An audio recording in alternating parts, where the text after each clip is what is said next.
seems like overkill.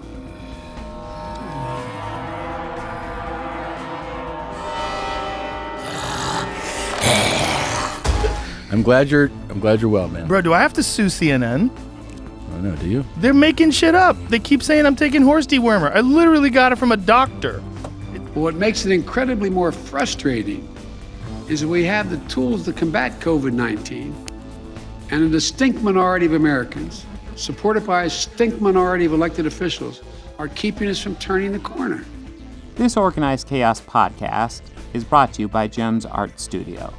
JEMS Art Studio is an online store that allows access to prints that you can use for most anything, obviously as just a picture, or as a wallpaper, or as a bookmark, or anything you can think of.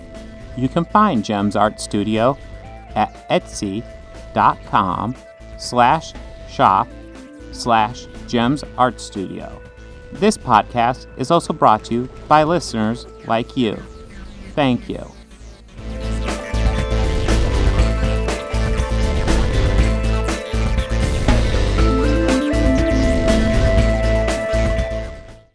Hello, and welcome to another Organized Chaos podcast. My name is Bobby Quarters. With me, as always, is Bob. Bob, how you doing? I'm doing well. How you doing, Bobby?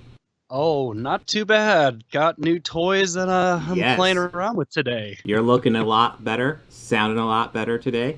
Yes, that's due to this beautiful audio interface that is just kind of connected enough but out of camera that I can't reach.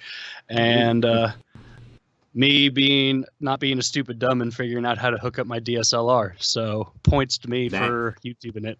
That's very fancy. Yes. So we got a lot to talk about today. Oh, yes. Yeah. Let's see. I got to reach for this. Oh. Do you have the lineup in front of you? Yes, I do. Yes. You mind reading that off? No, I want to quiz you, see if you got it right.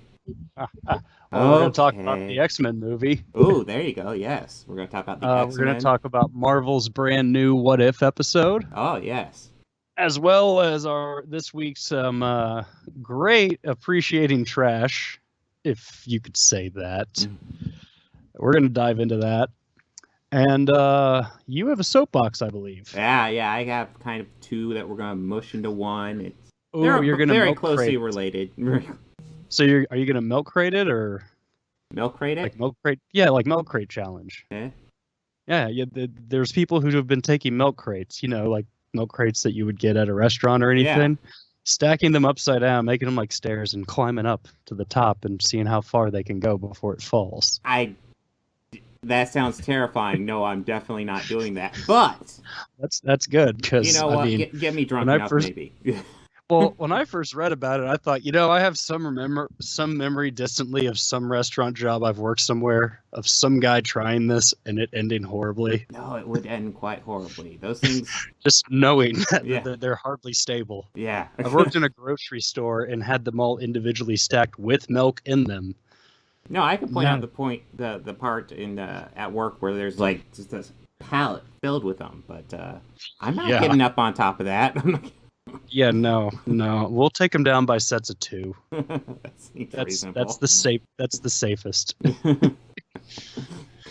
All right. So let's dive into the first X-Men movie. Yeah, not quite uncanny, but they were taking a leap at the time. Well, this is something to ask the channel. What old comic book movie would you like us to discuss? And the overwhelming favorite was X-Men. Last I looked, it was like 53% out of 5 options. This had over I'm a little half. disappointed that Steel hardly even made the top tier. I know Steel was even close.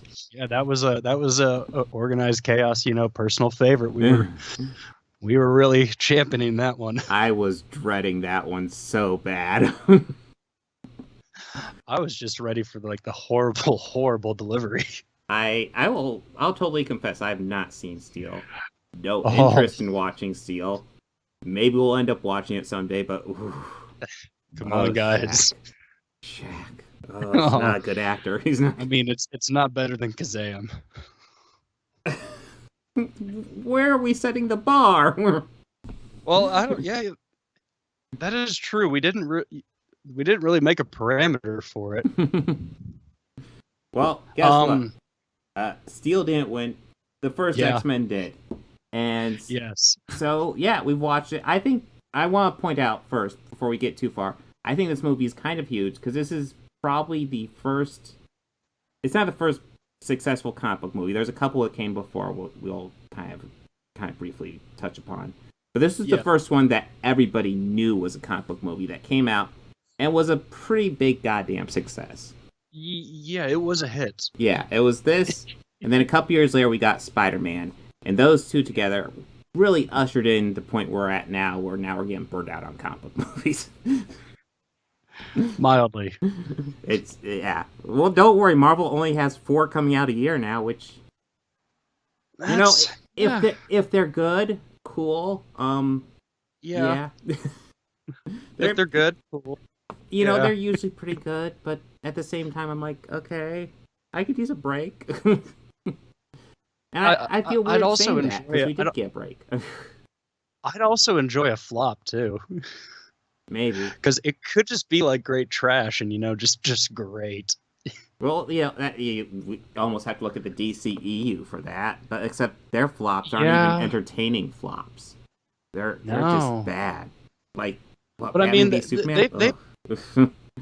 Yeah, that was kind of a groaner. Yeah. But I mean, lightning has struck with them, though. I mean, I think Shazam was a knockout hit. Yeah. Oh, yeah. And I kind of feel like not a lot of people really talk about that one. That one's awesome. I don't know why people don't talk about that one. I mean, that could just be my opinion, too. I mean, I think like a lot of the focus goes, like they say how terrible they are, and everyone focuses on the first Justice League cut, Batman v Superman, and my opinion, Wonder Woman 84. But opinions. Yes. Well, I mean, obviously, I just did my DCEU ranking, so that's the thing that's out there. But yeah, the X-Men ushered this move. This was the first one. It came out 2 years before Spider-Man. This is about mutants in a world that hates and fears them, and I guess it's true to the spirit of the comic book and the animated series. By the way, part of the reason this was made was because that animated series of the 90s was such a huge hit. I don't feel like people talk about that too much anymore. That thing's actually really good. I mean, I will admit that whenever these movies were coming out, I would base however the character portrayal was in the films off of the cartoon. And so, like, why I hated Gambit. Yeah. There's something to be said for that, because I've read a lot of the comics. I've seen most of the cartoon. I saw it most recently, probably like 5 years ago, when my daughter was watching through it. My son hasn't gone into it. So if it's not Spider-Man, he's not into it. But that is actually fairly comic book accurate. Largely, they swap around characters. Yeah, no. But it's actually fairly comic book accurate, which is... Well, I felt those Fox series were really accurate, like comic book wise, like Spider-Man and the X-Men too. Both of those they stuck true to the source material. I mean, as best they can for telling it for that audience. Spider-Man gets a lot spottier. That's an issue for another one. But the X-Men one's pretty spot good. On. Yeah. Minus last season. If you ever watched last season of that X-Men animated series, it is hot steaming garbage. So awesome. Oh, but yeah, this movie, I mean, it already had a fan base built in, I think, with comic book fans, but I mean, that audience was nowhere near the size it is today. Yeah. But and quite as like large of a community. I mean, there were still conventions, there were still people going, trading, collecting comics. There's still your local comic book stores. But, so like this movie was a big deal. Yes. A super big deal, because the last comic book property that had been made into a film at this, I'd say, scale, this major of a Hollywood picture would have been Batman in '89. At this scale, yeah, probably. Oh, wait, I'm forgetting. Yeah, well, the last franchise, not Batman '89. The most recent movie would have been Batman and Robin. Yeah, I knew exactly what you meant, though. Yeah. But it's good to explain. But, and I mean, even prior to that, it would have been Superman in '78, if I'm not mistaken. Yeah. Yeah. Was that 78 or was that 79? I always get backwards. I It was never late remember. 70s. Yes, It it's was late late 70s. 70s. It's one of those two. But it's also like fucking great. Yeah. It's another day though. Yeah, it's easy to get distracted because here's the deal with X-Men. Yeah. This movie, every time I watch it, I am less and less impressed by it. It's really kind of nowhere. And it has its highlights, but oh man. Yeah. No, there are a lot of parts that now even watch I go, oh God. Yeah. Oh, that's right. I forgot about this. Yeah. I forgot about that. It was a big deal because when it came out, it was a couple years after Batman and Robin. Probably the best comic book movie in recent memory would be stuff like Blade and Men in Black. And this is the one that is like definitely a comic book movie though.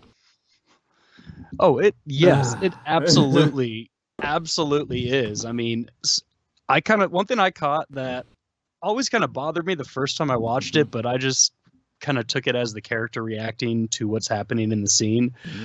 But that opening scene with Rogue, kind of a little campy at parts.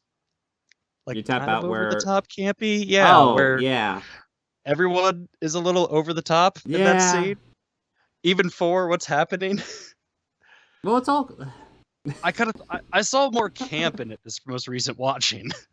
I don't know. I'm not gonna lie. I was kind of semi-checked out. Like, I'd have to force myself to get checked back into this movie. I don't remember being like that when it first came out, but now... No, I remember being, like, glued. Yeah, and this thing... Now, it's just, oh... It has not aged well at all. The CGI has not, no. No. Well, I mean, it's still a badass scene when Logan cuts that fucking shotgun in half. Just because it's fucking Logan. Like, it's Wolverine.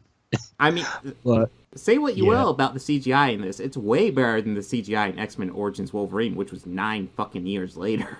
Well, like, that depends on which cut you're talking about.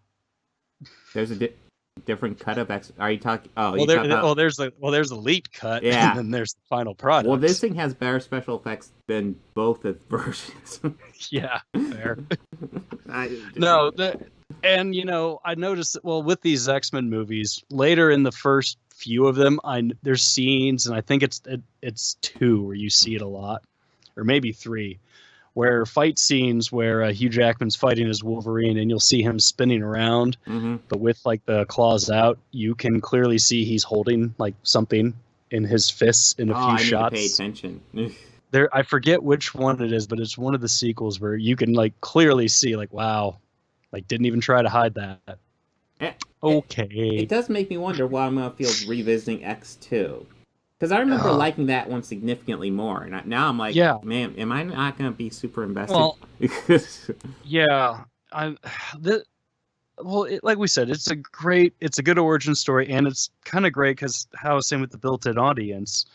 Now, you know, there's also people who would also have their expectations of it, but still know who they are going in. And be okay with a bit of that backstory because there's people who heard of them but still want to know more, so they'll go see the movie or they like comic books or, you know, whatever. But they did a good job like explaining everybody with it, but just I don't know, I think the whole execution of it was Magneto's whole plot was like we're starting off with this. This is the first thing we're doing. Well, I guess we should probably go over it real fast. Essentially, here's the story. You start out with, God, you don't even start with the main character. You start out with Germany, with Magneto in a concentration camp. He does the magnet thing. And then is the next scene Rogue? The next scene is Rogue, the next scene is Rogue with her boyfriend, and she does the whole thing that puts him into a coma. Do they explain what happens to him in this movie or I think they just leave it as he was in a coma. Yeah. And she ran away because she was like Mississippi, if I'm not mistaken. Yeah. Well, you know, she has that thick accent because True Blood, yes. Which she does a lot better than Storm does, which we can get to. Storm had an accent? Oh, yeah, I didn't notice that one. Storm's in this movie? Yeah. I hardly noticed. Yeah. Oh, boy. I'll get to that. She runs away. She goes to this bar. She encounters Wolverine. Wolverine's in this fight. He's in a cage fighting, just like kicking ass. Yeah, and it's probably one of the cooler scenes in the movie. Wolverine's got a decent intro. And, would you say the intro is like the introduction that the guy at the announcer says, or would it be what he says privately to the other fighter before their fight? I would put it all together because it's kind of awesome. It's like, yeah, just anything goes, just don't hit him in the balls. Why? He'll take it personal. Don't hit him in the balls. Yeah, no, you're allowed to hit him in the balls, but Just I don't. definitely fucking wouldn't. I mean, Why? He takes it personally. and a highlight of this movie is absolutely Hugh Jackman, who is never, ever who I would envision to play Wolverine, and really makes it his fucking own. He really does. I mean, him and Patrick Stewart both made their roles their own, but I mean, it's Patrick Stewart. Yeah. Of course he did. But Hugh Jackman, he got this, I don't know, he had this style of play in Logan that is, you could believe that this man is just, as old as half of the trees on this planet. Yeah. And he just made so much of the character believable. And at that point in, I guess, Logan's story, that would make more sense because he had just had his brain wiped by Stryker and just had the antimatter put in, if I'm remembering the comics correctly. But yeah. I don't know how the movie plays it's kind of hard to tell where at that, but that's kind of where he is in the film. So and it's tough to tell exactly because if we actually analyze the film timeline in these movies is fucking Swiss cheese. Yeah, but yeah, I will say I do feel like Patrick Stewart has a bit easier. I don't know if it's fair to say he has an easier job. The more I think about, because his role is essentially, hey, you know that thing you did on Star Trek? Do that, but in a wheelchair. But this time, you're not going to leave the comm. The comm will be yours. You're just going to have a wheelchair, and you're just going to have to. You're not going to have it around.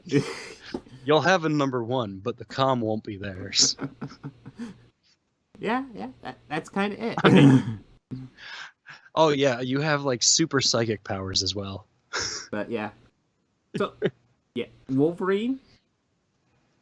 Where are we at? Wolverine. Wolverine. He leaves. Well, after the fight, some guy, Rogue's still sitting at the bar. Right. There's the guy who just fought. Well, who just got his ass kicked by Wolverine. Comes in, and I skipped a kind of a key point to this. There's I think we missed a part. We missed the Senate part. Oh, sure, yeah. Senator Robert Kelly. Yeah, this jackass who is just really has it out against mutants and is not, his tact is terrible about it. Mm-hmm. But Jean Grey is giving a testimony about, hey, there are people who have extraordinary powers and they could be very useful and shouldn't be persecuted. Yes. And championing for like equal living human rights, but they separate it for they're calling it mutant rights, but Congress is just being Congress and or the Senate. I don't think they really clarify if it is Congress or the Senate. Well, yeah. I don't know he's a senator, so it must be the Senate. It must be Senate, yeah. I'm pretty sure he's a senator. He could just be a representative, though. I'm not sure. But yeah. I do. Well, it's one of those things. Lots of people. The X-Men comic books have always been very. Is political the right term? But yeah. It's super political, and it doesn't hide it at all. And I do like that carries over. I just wish it was more engaging. Yeah, I kind of wish that they went more in depth with that in this, because that part I was kind of more, all right, this is kind of more interesting. Like this part is, and like even the evolution of Senator Kelly throughout the film until he dies. This movie's been out long enough that spoiler. Oh, sorry, spoilers. Yes. This movie's been out for 21 years. Yeah, sounds right. It's old enough to drink. I remember going to the theater and seeing it, and I do too. Now I feel old, but yeah, that's back when they had actual liquid butter. Yes. Not that stuff from a carton. But yeah, I guess it's important to establish, if you don't know this, at the end of that Senate scene, Professor X and Magneto shoot the shit a bit. Yeah. They're old friends. And they have some great dialogue. Oh, yeah.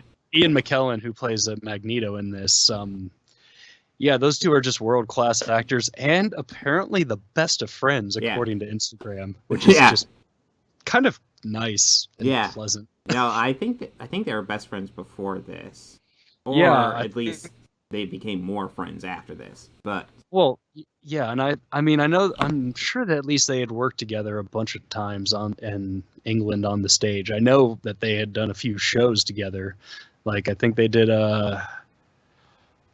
either a performance of King Richard or Henry or King Henry, whichever. Both of those plays by Shakespeare. It was one or the other. But wait, are these guys English?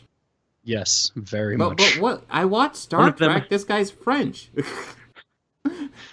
What? One of them is I believe Patrick Stewart. Yeah, Sir Patrick. Yeah, he's knighted. I don't think Ian McKellen is. What? Is he? Maybe. I always thought it was funny on Star Trek. He was the most English Frenchman you could imagine. He really is, and he drinks Earl Grey. It's like, wow, sure. Wow. Super French. All right. Sure, Gene. Oh, what were we talking about again? X-Men. Yeah. Sidetracked easily. Oh, God, because, okay. Yeah. So... After that, so the Senate, and Logan, they hear a report on the news about more talks of it and, how it's a quick escalating, controversial topic and stuff. This guy who Wolverine was fighting comes up, says, "I know what you are, freak," and he tries to fight Logan again. He extracts the claws, and a really groundbreaking at the time, like amazing, like brand new. Now just all right. It hasn't dated great, but at the time it looked great. Yeah, it looked great at the time. Yeah, now you can really tell the CGI, unfortunately. Yeah, he pulls his claws out and puts the middle one out just close enough to like almost puncture the throat. The bar owner puts a shotgun at his hand. He whips the other one out and breaks that shotgun in half with his other claw. Like a badass. Well, yeah, because he's Wolverine. Yeah, because he's Wolverine, and you don't fuck with Weapon X. That sounds about right. Yeah. But anyways, after that lovely goodbye ceremony, he heads out to his truck with a trailer. Yeah, he's got his truck and his trailer. Yeah, and he drives a little ways, and then I don't remember what makes him stop, but he hears something rustling around in the trailer. He just hears something. Well, he does have hypersenses, so he hears something, and of course, Rogue is stowaway in his back. And then she sits in the front for a little bit. They have a little get-to-know-you talk. Yeah. And then they get attacked by Sabretooth and certainly someone else. Is it Toad? No, it's Toad. It's Toad, yeah. Mm-hmm. Frogger. They get attacked by Frogger. Frog. Mm-hmm. Yeah, he's not a peace frog either. He's kind of an asshole. But, they get played by Ray Park, though. Yeah, Ray Park, by the way, awesome. I didn't put the photo in here, but I have a photo of myself with him. Cool guy. Oh. We're like this. I didn't just meet him once, I swear. I bet. He seems like a really cool guy. But to his credit, he does a good job here. They're just not much. Not a lot for him to do. I actually don't think the guy who does Sabretooth is all that impressive, except for one scene that comes later, where he's pretty good. But they attack Rogue. I hope it's the scene I think it is. It's the train station thing. Oh, okay. It's not. Oh, it's not. What were you thinking? When Magneto goes to check on Senator Kelly, and Sabretooth tries to pull him back up, and he just stands up holding the jacket, starts to walk out. Magneto closes the cell on him. No, I'm just thinking of the scene where he picks up Stormy, just shoves her against the window, and he's like, "Scream for me." Scream for me. That's pretty badass. I'll give him credit for that one. Yeah. I still kind of like the way he played it better than that other guy. Ray of Schreiber. Yeah, better than Levi. He is a better actor, but Jesus He is a Christ. better actor, but God, he was bad in that movie. Everybody was bad in that movie. Holy shit. And yet somehow that movie's more interesting than this one. Yeah. Alright, so... Oh, dear. So, yeah, they get attacked, and then Cyclops and Storm save them. Yay. Storm comes, she gets a snow tornado, and blows Frog up into the Arctic tundra skies, and Cyclops kind of shoots his beams, knocks some trees out, and Jean's there too, right? I don't think so. I don't think we see Jean until afterwards, where That's right. they're in like Or the infirmary. Who was piloting the jet then? Wasn't Jet just landed at that point? Yeah, they did just land. That's Yeah. right. Because they carried them both back. Yeah, and yeah. So I think Cyclops. Well, they get on the jet and they take him back to the school for the gifted. Yeah. I forget the name of the Xavier's School for Gifted Youngsters. That's right. That's right. I'm pretty sure it's the full name. I could probably add a couple other things. And that's where we're first introduced to Jean Grey. Yeah. We see her a little bit of her moving powers, where she moves like some doctor stuff to examine Wolverine. Yeah, and then he wakes up. He gets threatened by her. I don't remember exactly what he does with her, but then he starts wandering around the mansion. Does he knock her out? He must. No, I think he grabs her by the throat, and just kind of releases her, just kind of puts enough pressure so where she can't scream for help. Yeah. He gets some sweats and he tries to hide. As he's running around the basement, Charles is in his head. Yeah. He's leading him all over the school. Such an invasion of privacy. Yeah. Xavier's always had that issue, though. That's just honestly what I felt like. Man, that's cool. Get out, man! Fuck off, Charles.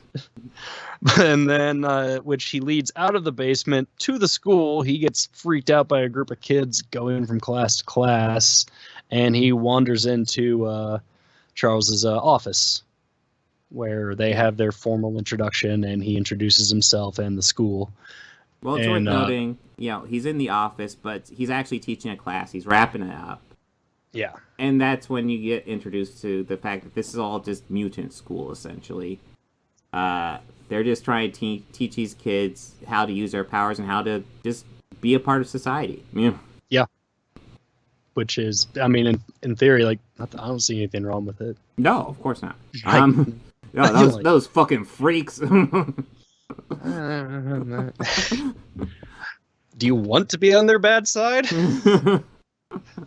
I just think we should, What is kind of a nice payoff, but they really didn't pay it off in a great way, but still kind of a nice payoff. Mm-hmm. Earlier in the Senate scene, we hear Senator Kelly mention a young lady who can walk through walls. What's to stop her from walking into a bank vault or a missile silo or the White House? The girl almost forgets her book, and she runs back, grabs it, thanks the professor again. He's like, "Have a good day, kitty." And she runs past Logan and right through the wall. Yeah, not exactly the payoff anyone was hoping for, but hey, you know what? But I mean, it's kind of like that's that kid that senator's scared of. Yeah. She seems fucking harmless. Yeah, terrifying.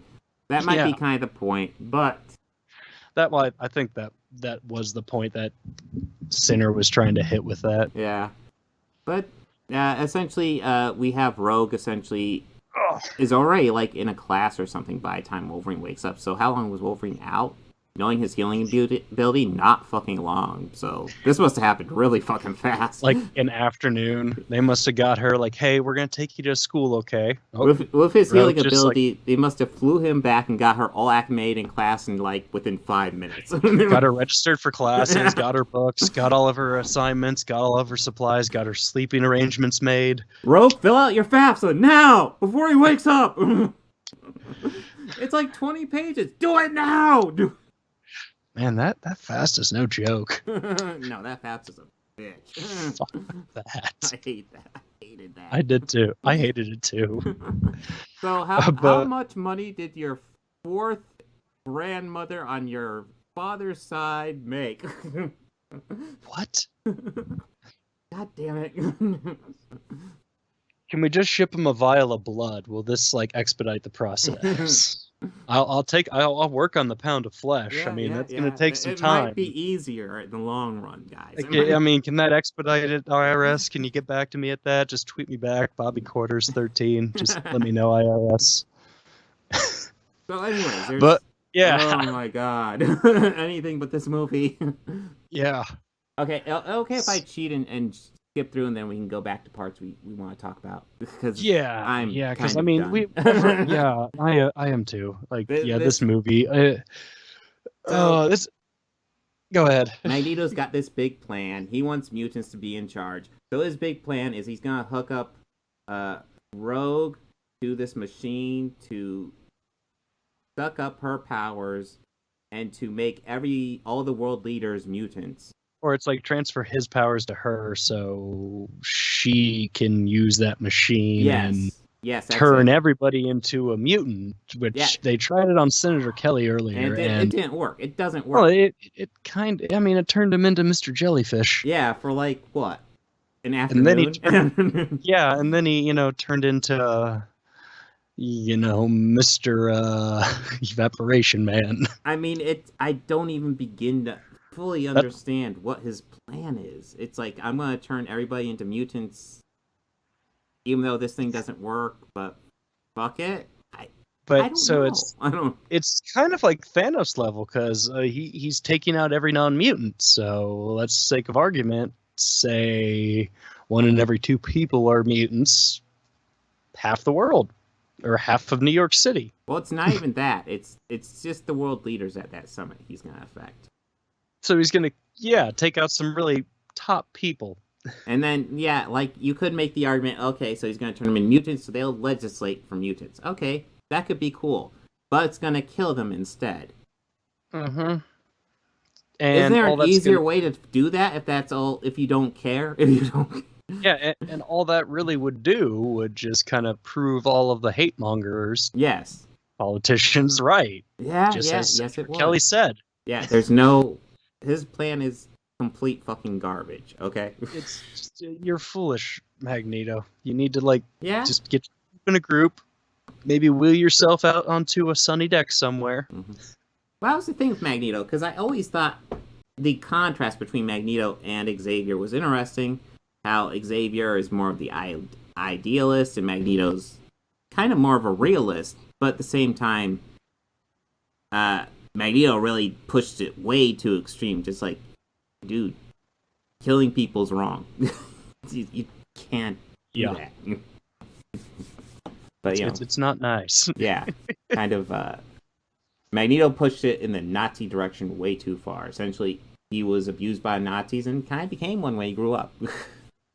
Yeah, he kind of used the same tactics, even almost in recruiting. Yes. I mean, he didn't really join me or else. Just just kind of entice. Like, hey, I know you're mad. I know you're angry. Why not let me help you take it out on those people? Mm-hmm. It's kind of how he did that the Fire Kid in the second movie. Yes, Pyro. A movie, another movie I'd much rather be talking about. Yeah. But, this movie. Yeah. Ugh. I'm kind of feeling like, we'll hit up a couple characters here. Because, someone who gets more attention in this movie and really gets ignored in all the other ones? Fucking Cyclops. And the dynamic between him and Wolverine, I always thought was interesting in other mediums. And they are hinting at it here. But man, they obviously don't give a shit about Cyclops. I mean, probably. Yeah, they really did. I mean, there's that. I always remember this exchange because, it's obvious Wolverine has the hots for Jean Grey, and Wolverine tells Cyclops, "You gotta tell me to stay away from your girl," and Cyclops is like, "Well, he's like." She's my girl. If I had to say that, she wouldn't be my girl. Yeah, if I had to say that, she wouldn't be my girl. That's it. And that's perfect. You just ended the conversation right there. And then he turns around and says, "Stay away from my girl." Oh. Fucking blow it, man. Fuck off, Scott. Yeah, it's like, no. You don't get to say "stay away from my girl" after you give that a nice line. You nailed it right there. Now, I can't remember if this is like a blink and you miss it or if it's a deleted scene, but I know somewhere in this movie, like it could have been something on the cutting room floor, but there is a scene of like the television and they're interviewing a Dr. Hank McCoy. Like, I know that was footage, but then he was later introduced in the third film. I know they have that scene in the second one. I don't know if there's something like that here. It's also possible maybe they filmed something like that and then it was cut and then they just reused it in the second one. Uh-oh, I think my camera's about to die. Oh, do you need to plug it in? I might need to. Okay, the go ahead. battery. Yeah. I'm probably gonna rail on Storm for a moment. Oh, okay. Just remember that Halle wanted a bigger part. Yes. Well, Storm. We got Halle Berry here, Academy Award-winning actress, and she is. You couldn't tell she won an Academy Award here. Granted, her role is very minimal. She's one of the most powerful X-Men, and there's not a whole lot for her to do. And she's trying to put on an African accent, and it really stilts the shit out of her performance. And what is shocking is that after this movie, she drops the accent, and her performance as Storm is vastly better. Just for that change. Just for dropping that accent. But in this movie, God, I am so just not interested in anything she does. And she doesn't have much to do. And let's see, who else? What other characters we got in here? Yeah, I think those are the major characters. I guess Rebecca Romijn, she plays Mystique. I don't recall any iteration of Mystique before then needing to be naked. But, yeah, she's naked here for reasons. There's kind of an idea behind it, which kind of makes sense, although they don't really explain it here. It really gets explained in First Class a lot better. And the idea is that she's mutant and proud. She's not hiding who she is. Although I don't know how clothes really necessarily stop that. Because, I mean, in the show, in the comic book, she wore clothes. It was just, mutate clothes, whatever she needed. Here she just walks around naked. And it does make you wonder, makes you wonder about Bryan Singer quite a bit. That is a whole can of worms I'm not planning on diving into, but, yeah, Bryan Singer, overrated director, as well as many, many other things in his repertoire.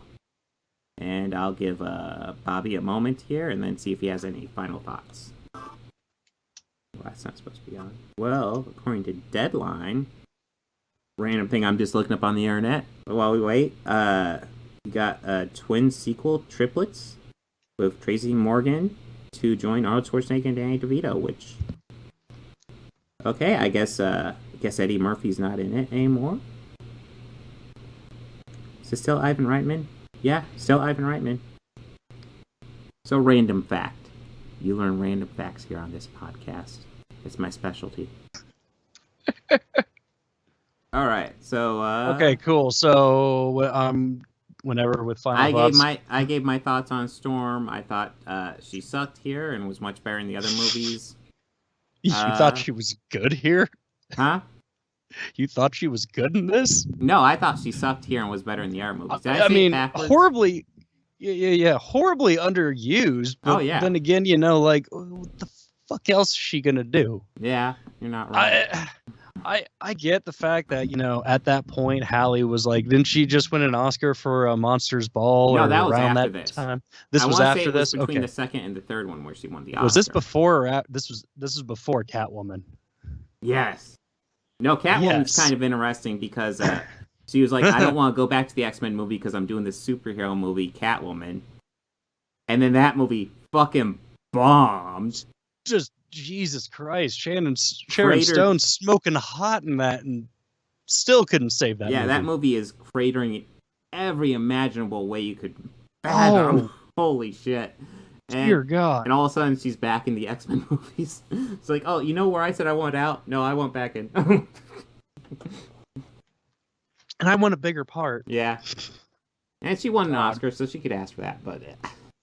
Well, by that point, yes, she can. And at that point, they were also very fortunate to have her. Yeah, they kind of lucked out casting her. You can't tell You can't tell in this movie, though. No, she's very much still like new to a lot of it. I think. So I also talked about how I don't know why they exactly thought it was a great idea for Mystique to be nude. It's something they explore in First Class a lot better, but here it's just like she's naked. The reason for that is simple. It's because for two reasons.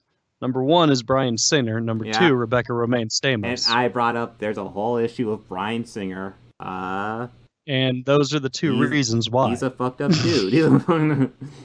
Well, the guy who replaced him, Brett Ratner? Yes. Yeah, he ain't any better.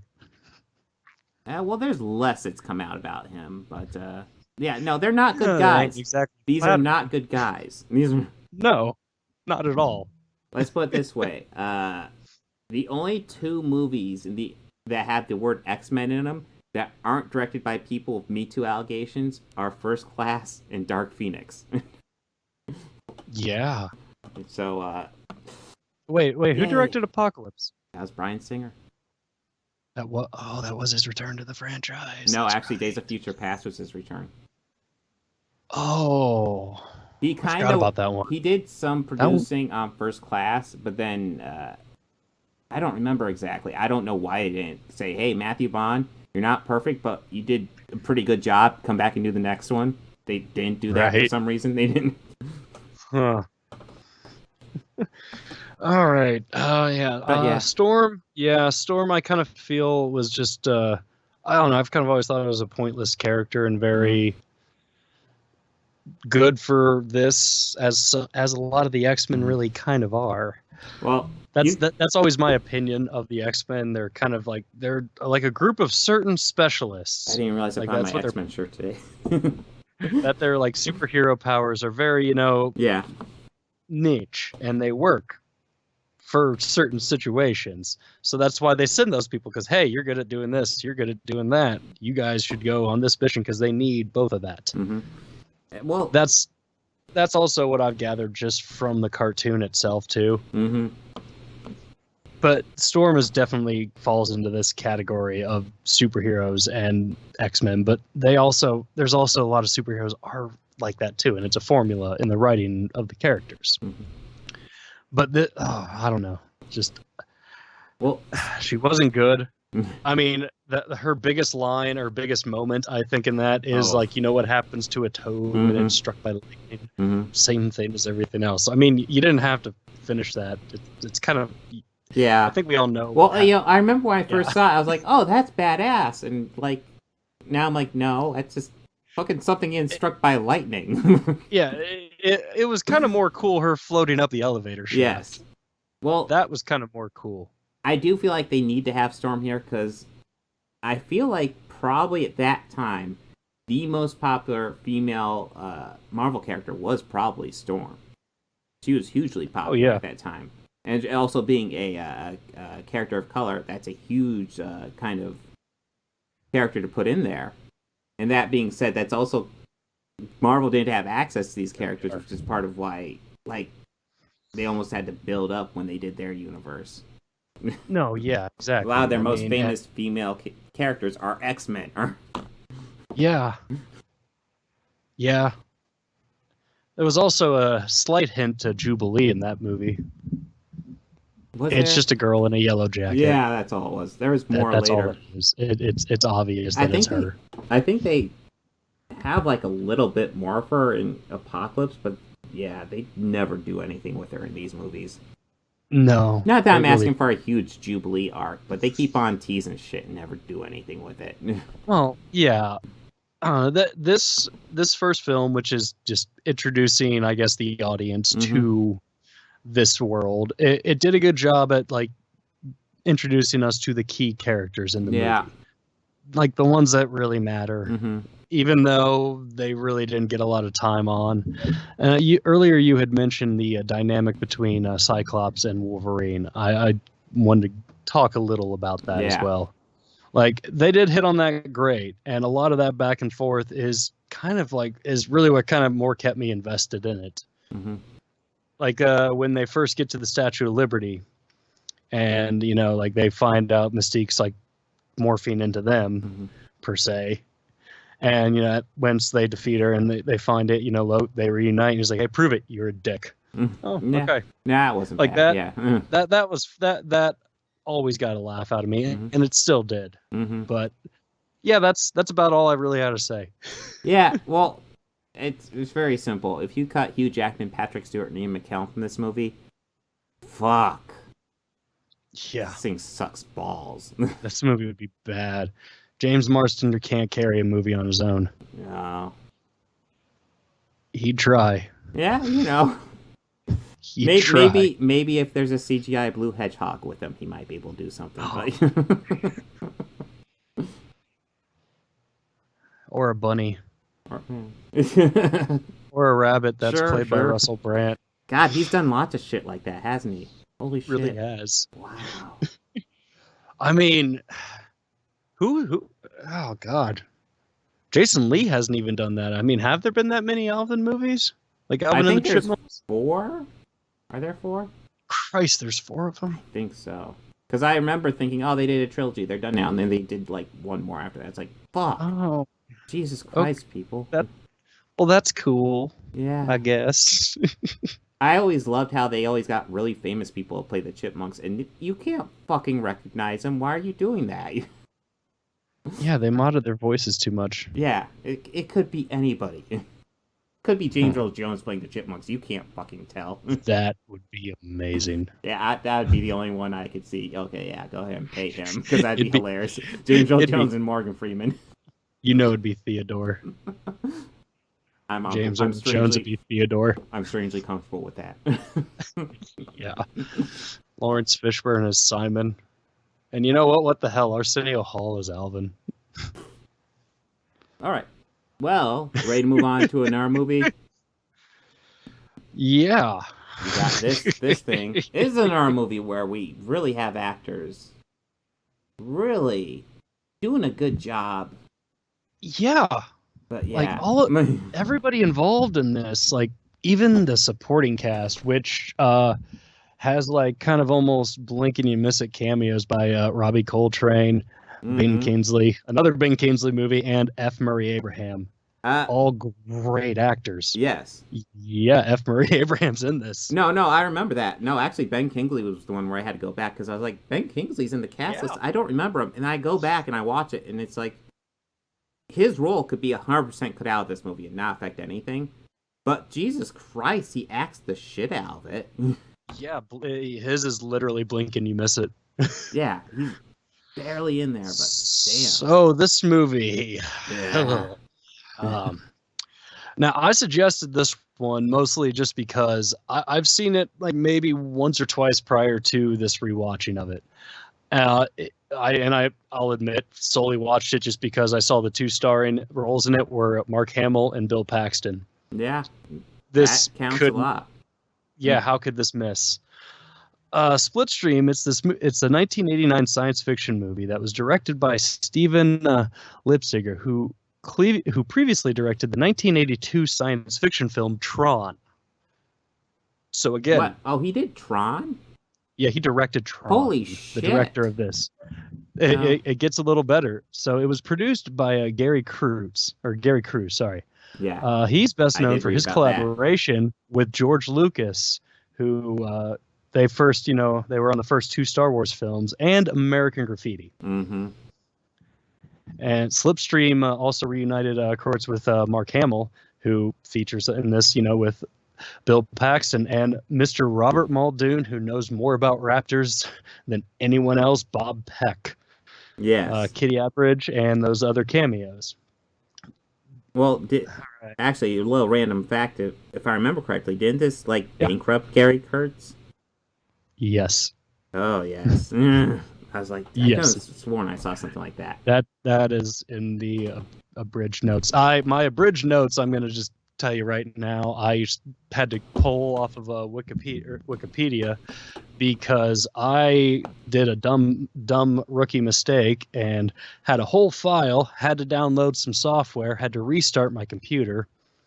I did not save my Word document, so always save, guys. Well, everyone, just the importance of saving is just crucial. I just wanted to bring that. I'll give you my tip, but it's iffy because I always use Google Docs anymore. So the plus side is it's pretty much always saved if you write down. My side is Google has all your shit. Yes, it does. And I even have Google Pad on my phone, and I normally take notes on my phone. I just happen to be doing it on my computer But yes, always save. So yes, the Slipstream had a short cinema run in the UK where it was considered a flop, and Australia where the film grossed just about $66,836 during its entire theatrical run. It was never released in theaters in North America, but enjoyed moderate VHS and rental sales on VHS and video cassette when it was released in Virgin Home Entertainment in 1990. All right. Why did Oh yeah, sorry. I was just gonna say I'm certain it was largely marketed on Mark Hamill because he is definitely upon release. This is the biggest name in here, and I think Bill Paxton gets third credit, even though I would consider him the main character. Yeah, he is the protagonist essentially. He is, believe it or not. Very much Mark Hamill's your villain. Yeah, Mark Hamill's a bad guy in this one. Shockingly enough. Yes. Well, I mean, if you've seen Batman the Animated Series, you know he can go evil. Or if you had seen, what is it? He did a voice on. He also did another voice in Justice League too. But he also played another bad guy on Batman too. But he's better known for that. No, I got it backwards. The other bad guy he played, it wasn't Justice League, it was Spider-Man. He was Hobgoblin. That's right, yes. I was forgot the fucking about that. Hobgoblin. Because I already brought up how my son watches Spider-Man all the time. He sometimes watches that when I'm like, oh my god, Hobgoblin's the Joker, which is Mark Hamill.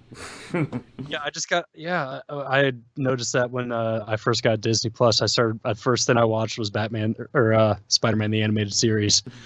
I was being impressed if you're watching Batman on Disney Plus. I hacked it. I broke it. There you go. I mean, but I started watching it, and I kind of had it on the background, and I was just doing other stuff, just cleaning up, tidying up, and I stopped and I heard it. I was like, wait a minute.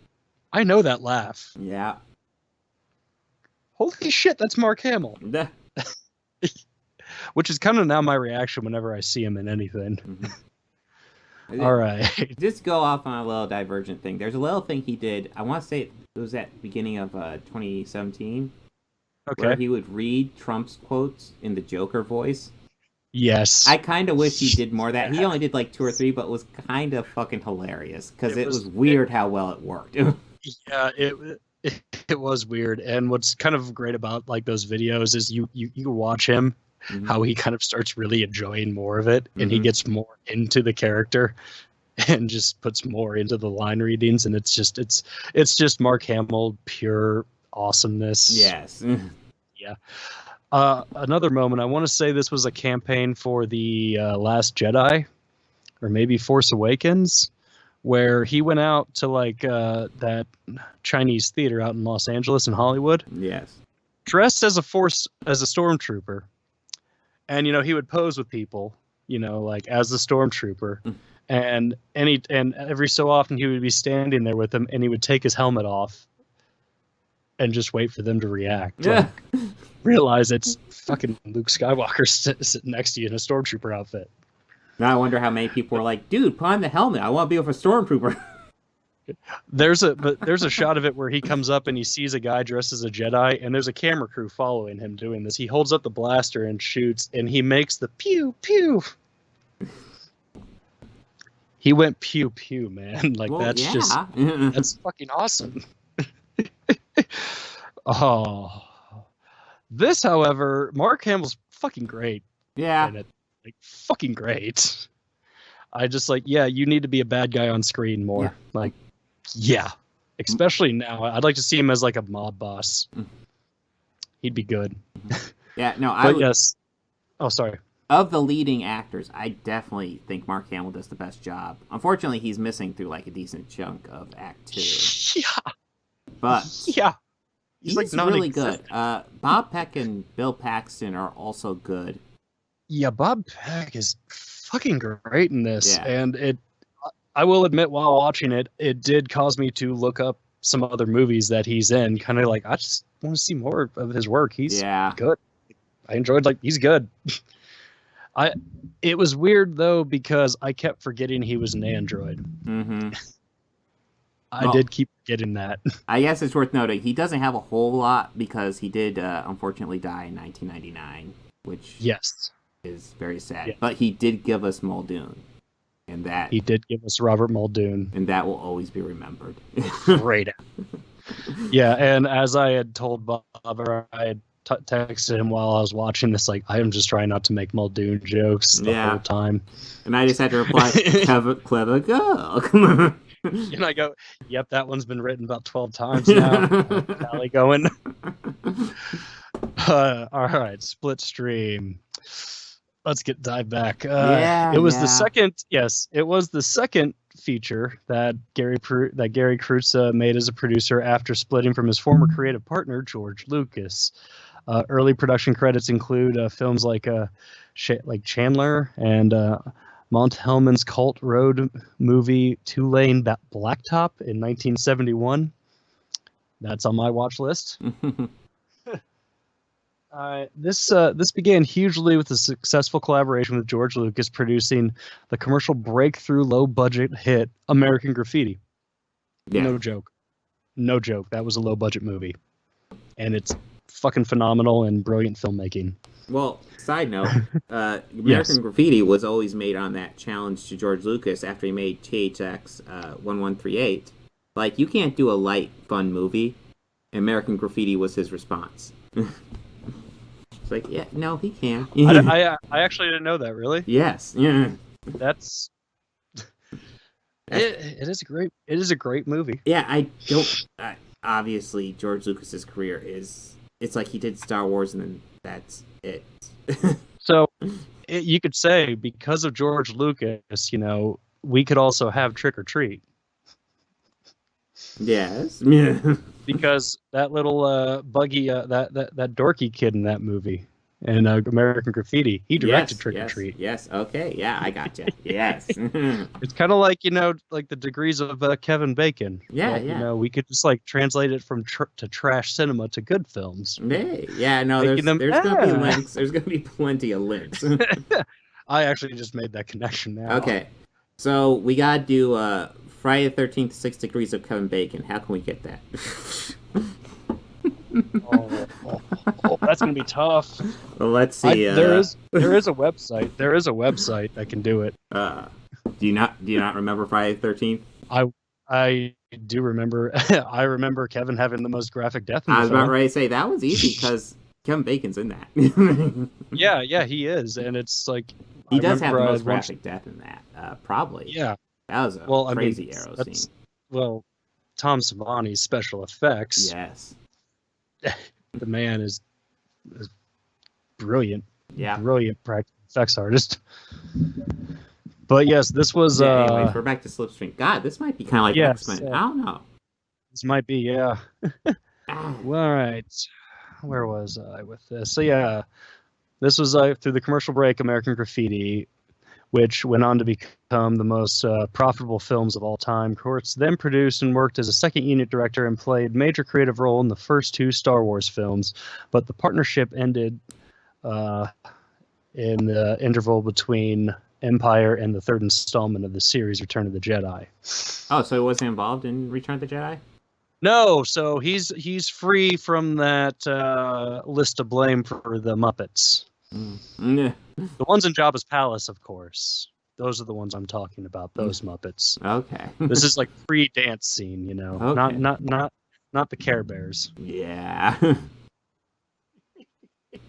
Okay, them playing the helmets as drums at the end is still fucking hilarious to me. Well, okay if I try to go over this story kind of quickly. Yeah. Okay, because I don't. It's not a soup. I don't know. I don't hate this movie. I don't hate it at all. Essentially, here's the story. Bill Paxton's definitely he's cocky as shit. We have Mark. Well, it begins with Mark Hamill chasing Bob Peck. Bob Peck's got this full suit on, which at first I was laughing at, and then you find out later what's going on. Kind of clever. I'll give the movie that. He catches him, and then he goes to this like bar or in this town or restaurant. Bill Paxton's friends with the owner. He goes to try to sell Mark Hamill some weapons. Mark Hamill says, "I'm the law." Bill Paxton is very doubtful of that. And essentially, because of that, decides to take Bob Peck from him. And then, in that confrontation, it ends in one, not the worst edited scene in this movie, but there's lots of spotty fucking editing in this movie. Oh yeah, this movie has a lot of spotty. Just out of nowhere, there's like this like plane wing that hits Mark Hamill, and then Bill Paxton and Bob Peck are fucking gone. They're flying away all of a sudden. Yeah, they're in a ship already. What the fuck happened? Yeah, this movie is, I will admit, it was like, I don't remember it being this hard to follow the first few times I watched it.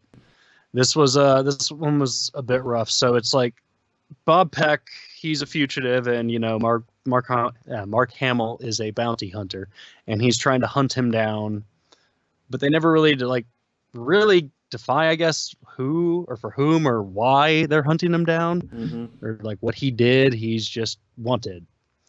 Like it felt like with this movie, there was a lot that they wanted to have set up and have it be like, this is established information, but they didn't do a lot of good explaining that bit of it.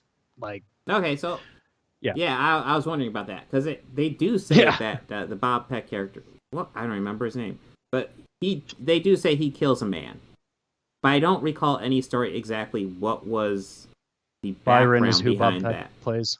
Hmm? Byron okay. is Bob Peck. Yeah, that's Bob Peck. I don't remember the background as to who he killed and why.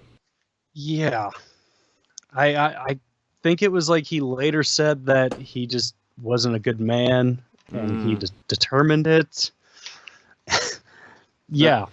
Anyways, they're on the run. There's Luke Skywalker is with his female associate, and they get confronted by Robbie Coltrane, who I think was in a bathhouse. Well, that was at the bathhouse, but I'm thinking after the bathhouse they're confronted. And this is another really fucking shoddy edited scene. Because I remember I hear gunshots, I look up, and they're burying people. So I rewind it, and they start shooting. You get a couple reaction shots of just like close-ups of faces, and then they're burying people. Yeah. What the fuck is that? I don't know, man. It's wow. Now, this is super shoddy editing. But I will say, I love how shoddy the editing is when it comes to the ending with the plane crash. Oh God. That was glorious. It's like a crash, and then the next time you see them running away from burning wreckage. Like, oh, I love it. Okay. I love it. That is some fucking Looney Tunes, Wild E. Coyote shit, and I just can't get enough of it. Now, if you're wondering, here's essentially the story. You have Bill Paxton running away with Bob Peck, and Mark Hamill and his female associate is joining them. Bill Paxton likes the female associate, but it's just tough to judge if that means anything. He pursues. Well, yeah, he pursues everything that's so hard. A female in that fucking movie. So I don't know if that means anything. I mean, they're not quite Samurai Cop levels, but no. God no. But still, there was a few times that I was like, Christ, William. Yeah, like, dude, come on, man. You don't have to fuck it back, bro. Every hole you see. You don't dial it back, my man. But yeah, better watch out, or some like naked German guy's gonna come at you and steal your clothes. That's right. They do eventually find that tribe, And that's where the Bill Paxton, Ben Kingsley character is. Yeah. Ben Kingsley gives a performance that this movie doesn't deserve. I will be frank. Yeah. But lots of people give performances the movie doesn't deserve. He acts this out of the park. Yeah, he's Robbie in it for Coltrane like did the 2 same. minutes, maybe. Robbie Coltrane was probably in it for about the same, and still he knocked it out of the park. Well, Robbie Coltrane I thought was weird because you see him like in the bathhouse, and then he confronts him, and I swear to God, he's not one of the ones buried. Was he one of the ones buried? It didn't look like it to me. He was. Like and I assumed that meant he was coming back. And then I rewatched that scene too. Yeah. I rewatched that scene too, and I did see him get shot and hunch over. Yeah, but he wasn't buried. I assumed like he ran away, and that would be like a recurring thing, but no. He's in it for like no reason. No. Yeah. But yeah. And was it after they get out of that underground, they're told of like a higher elite underground of like rich and the wealthy. Yeah. And then they go there, and that's where we also meet F. Murray Abraham, who just fucking kills it. Yeah, no, he's good too. I would say I would actually even say, just to know the caliber of acting we're dealing with, like F. Murray Abraham might actually be one that I'm least impressed with on this movie, but he's still really fucking good. Yeah, he's still really good. So there's talent. There's talent picking these people. There's talent getting good performances out of these fucking people. But yeah, there's not talent in the editing room at all. No, not at all. It's not like Birdemic Shock and Terror bad editing. It's probably approaching Suicide Squad level bad editing. A little bit, yeah. But definitely breaching there. Yeah. They go to this elite area. Mark Hamill, of course, chases them down because it's the third act. Eventually, Mark Hamill and Bob Peck end up in this plane fighting. And Bob Peck? Yeah, that's right. Mark Hamill's flying away. Bob Peck jumps on the plane to get revenge because Mark Hamill killed the woman that Bob Peck was hooking up with. Yeah. So he jumps on the plane, and by the way, Bob Peck is an android. That was a big twist that happened. Yeah, that they reveal at this high and mighty wealthy party. Yes, which these people are so unhappy that Bill Paxton and Bob Peck are there. Yeah, oh yeah, they called them like they call them like derelicts. Mm-hmm.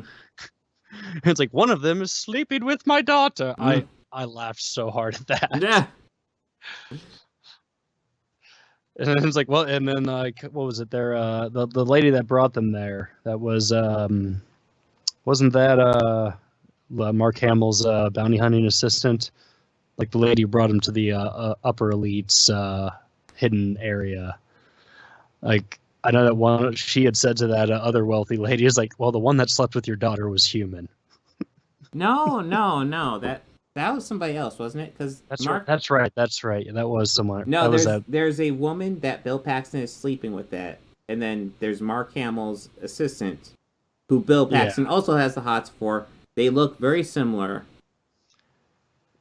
and I believe eventually by the end of the story, Bill Paxton has slept with both of them. But I think so. Again, this movie it was really hard to follow. It's like really painful. This isn't I think we are making it sound worse than it is. It's not the worst thing ever. It is. It's very not spotty. Really bad. It's just like the editing is spotty and it's jarring at times. Yes. Like the movie overall, like the story, it's okay. The acting is great. Just some misfires. No, it seems like I think they might call it the convergence, and like. There's an apocalypse. Harmonic convergence. Yes. Yeah, harmonic convergence. And there's an apocalypse. It's post-apocalypse because of a convergence, and they can only really travel effectively through this thing called the Slipstream, I believe. Yes, through the Slipstream. Why? I don't know. Everything looks normal except kind of messed up. But everything looks normal, so I don't know. It kind of looks a little Dune-ish at times. Yeah.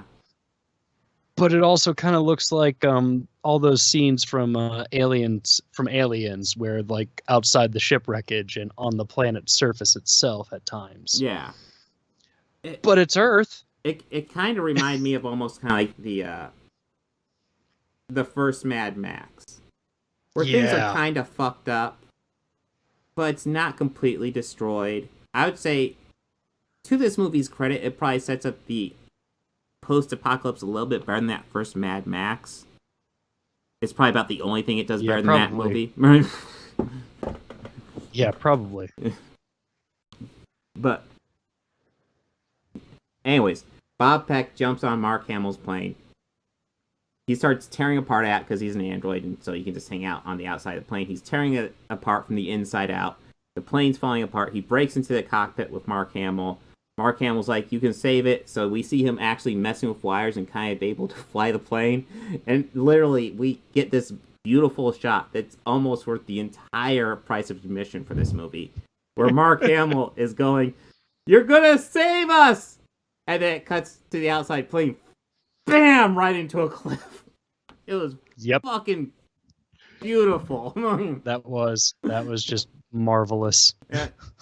Of course, Bob Peck walks through. He has a whole bunch of black all over his body. Apparently, androids are completely invulnerable. I don't know what the story is, but oh my God. They don't really.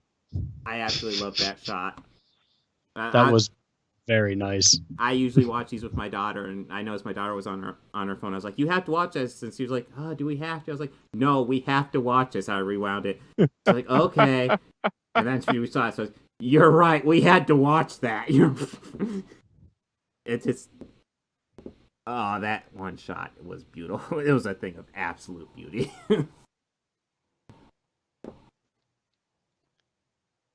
There we go. I was trying to fix this ring around my screen. Well, I see. Yeah, you got a ring and you're out of focus. Yeah, I'm gonna switch that now. Okay. Do you have? Is it autofocus or? Now it is. Okay. But that's awesome. What? On my viewfinder. On my camera, there's this little white box, but on the screen, it's not there. And somebody's calling me. Ooh. It says scam likely. Ooh. What? What? That usually works. Yeah. I also pretend to be a phone sex operator sometimes. You know, my best friend, his first name is Scam as well. So his name is Scam probably. So usually I'll just ask him to tell me what they're selling. Yeah. And then I'll say, "Ooh, say it slower. Sexier." Yeah. That is almost a guaranteed way for them never to call you again. No, wait. Tell me exactly what I do with that. Oh, yeah. All right, back to this movie. Yes, Slipstream. Man, we're having issues with these movies. X-Men and Slipstream. Yeah. This one. It's weird. These are not the worst movies ever. These movies all have highlights. No. But yeah. Yeah. The supporting cast in this movie is definitely a plus. Mm-hmm. Well, and it helps. The cast is great. Yeah, even the lead are great. It's just, I think a lot of it just has to do with just, end of the day execution. Yeah, I don't think the director had a completely clear vision of what he was going for. The script definitely wasn't 100% clear at all. I do think it's worth noting, even though Bill Paxton does a pretty good job, man, they really do everything they can to make his characters unlikable as possible throughout this movie. They really did. They went out of their way almost. I mean, the fact that I don't 100% completely hate him, I don't really like him, but I don't 100% hate him at the end of this movie, is 100% because of Bill Paxton. Yeah. Like, I kind of found myself more or less rooting for Mark Hamill at times. Yeah, no, there's times, Mark Hamill, yeah. I get that. Definitely rooting for Hamill. Yeah. So, are we ready to talk about some zombies now? Yes, let's talk about some zombies. Zombies. This episode was fucking awesome. I fucking loved it. Oh my god. I didn't even write notes for it. I've been ready to talk about this since I watched it. Well, I'm gonna tell you what my biggest complaint about this episode is. It is way too short. Yes. This thing is structured like a fucking zombie movie, but it's only like a half hour long, which is super It is note for disappointing. note for fucking note. It is so great, and the fact that they opened it up the same as like in Endgame. What the okay? This is the story you're telling, and obviously at the end with that tease. Oh man! And this is also, I think, one of the first times that the largest amount of like cast has returned. Possibly. Well, of course there was Chadwick. Yeah, which is there always, was I wonder how many of these he did. Yeah, I mean, I don't know if they wrapped the full season or not. But there was Mark Ruffalo. Yeah, definitely Mark Ruffalo. Definitely Paul Rudd. That was Paul Rudd, yeah, and that was also Jeremy Ratner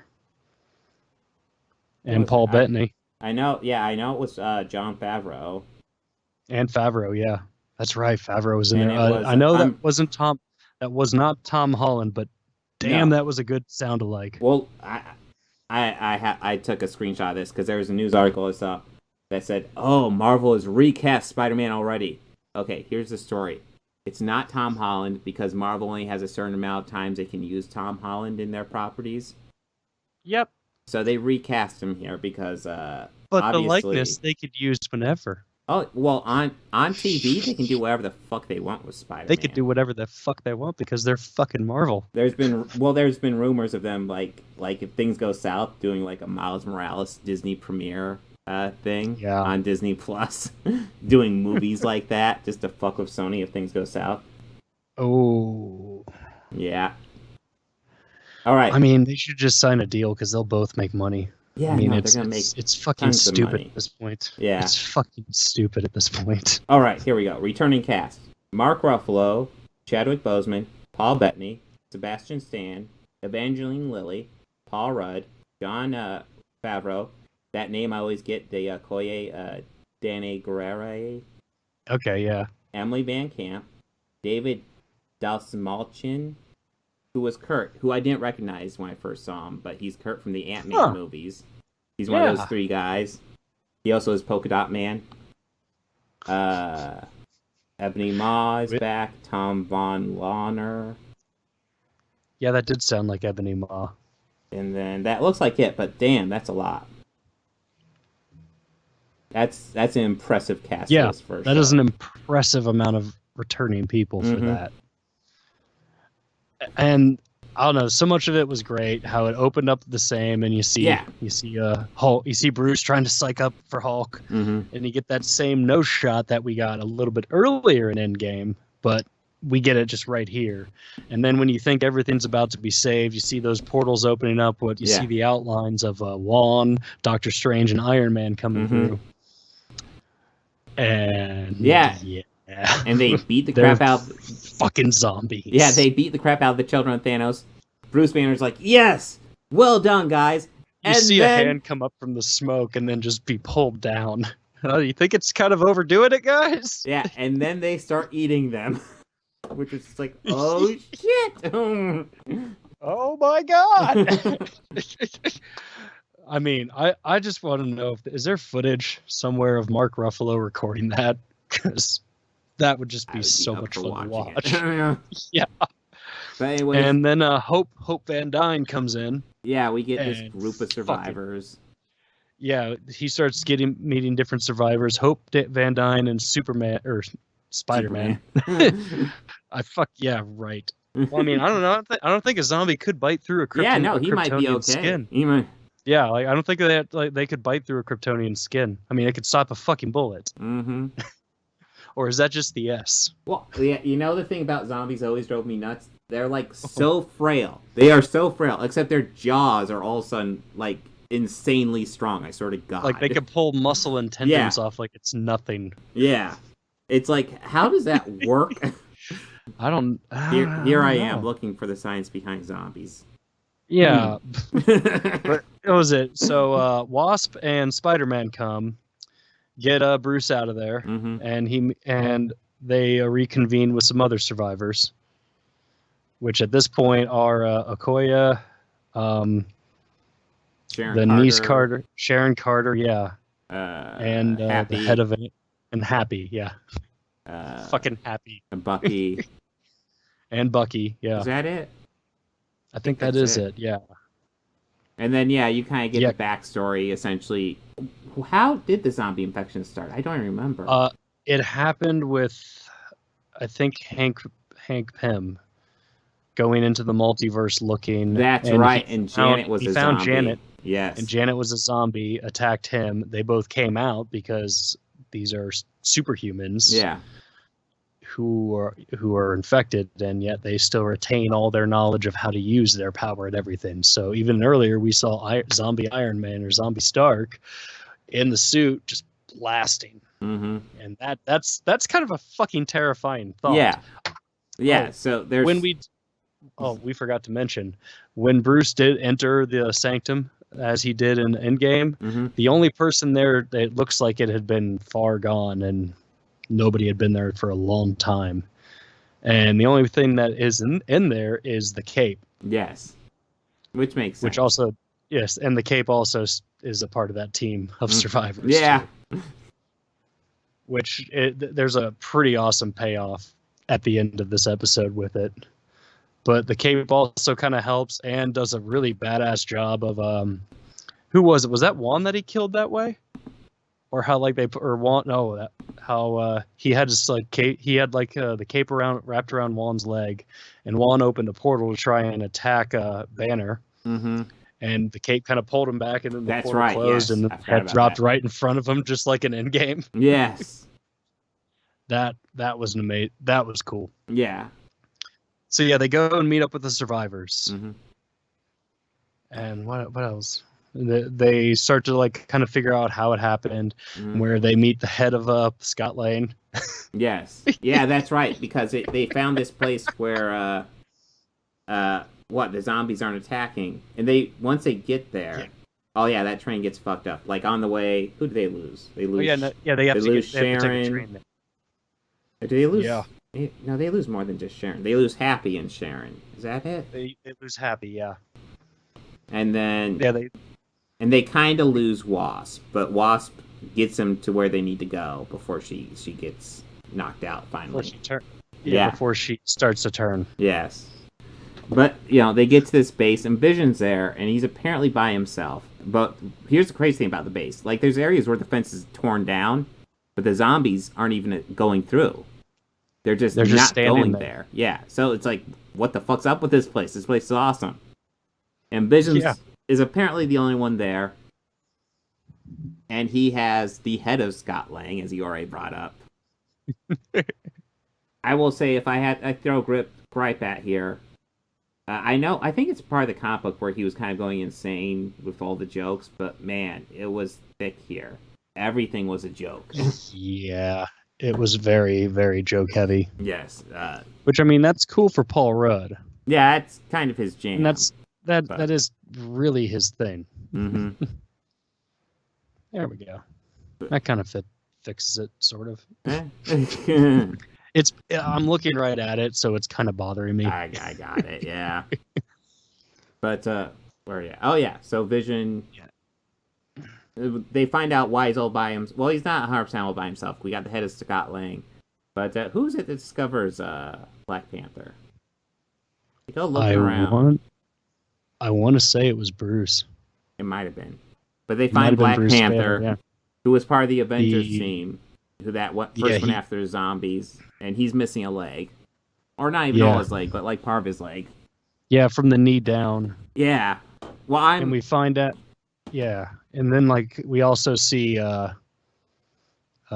Scarlet Witch behind in some sort of a force field who is turned into a zombie. Yeah, and Vision has been calling SOS, sending distress signals, and feeding the people to Wanda. Yeah, feeding whether it's blindly out of love or whatever. Yeah. So well, like Oh, good, you have the graphic up. The great payoff with the cake. Spider-Man wearing the cloak. That's fucking awesome. Yes. I guess I don't have a lot of graphics here. But, yeah, so essentially, it's like a lot of zombie movies where it's like, what's the greater threat, the zombie or the survivors? Or the survivors, Yeah, because Vision is fucking crazy. Yeah, and he's a synthetic being too. Yeah. That was the interesting part. Like, yeah, He this was really great. Like, this was a great episode, and even like a great installment to the lore of zombies. Mhm.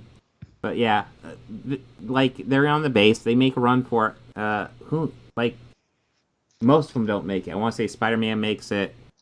Black Panther ends up making it, and is it just Ant-Man? Is that it? And and Ant-Man. And then the cave. The head of.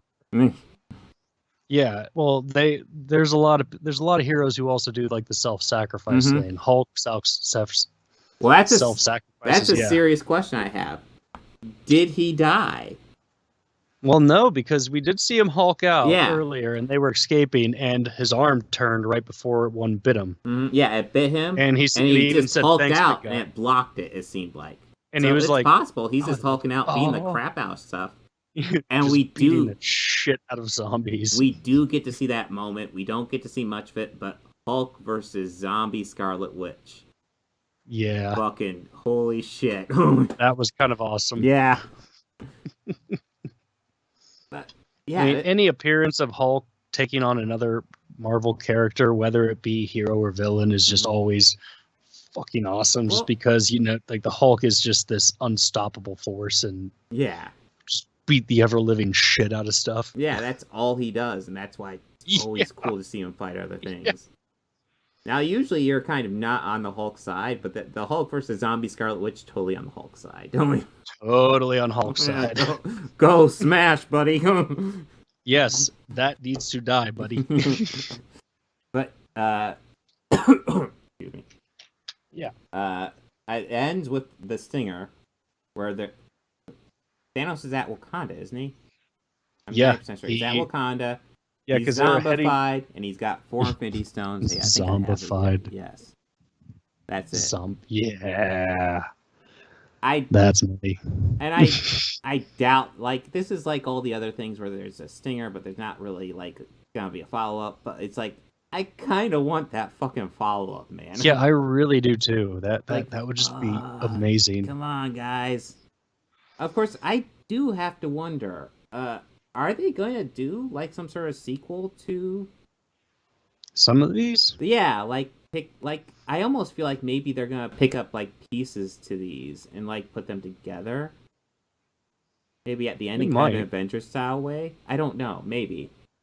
It might. Part of me would really like that, and part of me kind of wants it to just be all over the place and do whatever they want. So I don't know what they're doing. But... Yeah, I'm not sure if they were signed on for another season or anything yet, so... That would be interesting to see a follow-up to this one. Mm-hmm. I mean, this is really the only one that they've really left open-ended, so... Well, they've all been fairly open-ended. Fairly open-ended, but not quite as ambiguous as this one. That's true. Well, it's a zombie thing, too, though. That's what zombie stuff's all about. But what really got me thinking about something like that, it's an IMDb episode description, which is user-submitted. So it doesn't mean anything. But let me dig it up.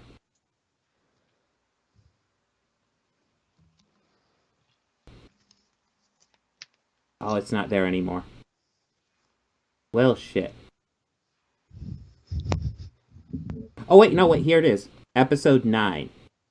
In an alternate timeline, Vision becomes an all-powerful android known as Infinite Ultron when merged with a rival android, Ultron. Now it's up to the newly formed Guardians of the Multiverse to put an end to his reign before it's too late.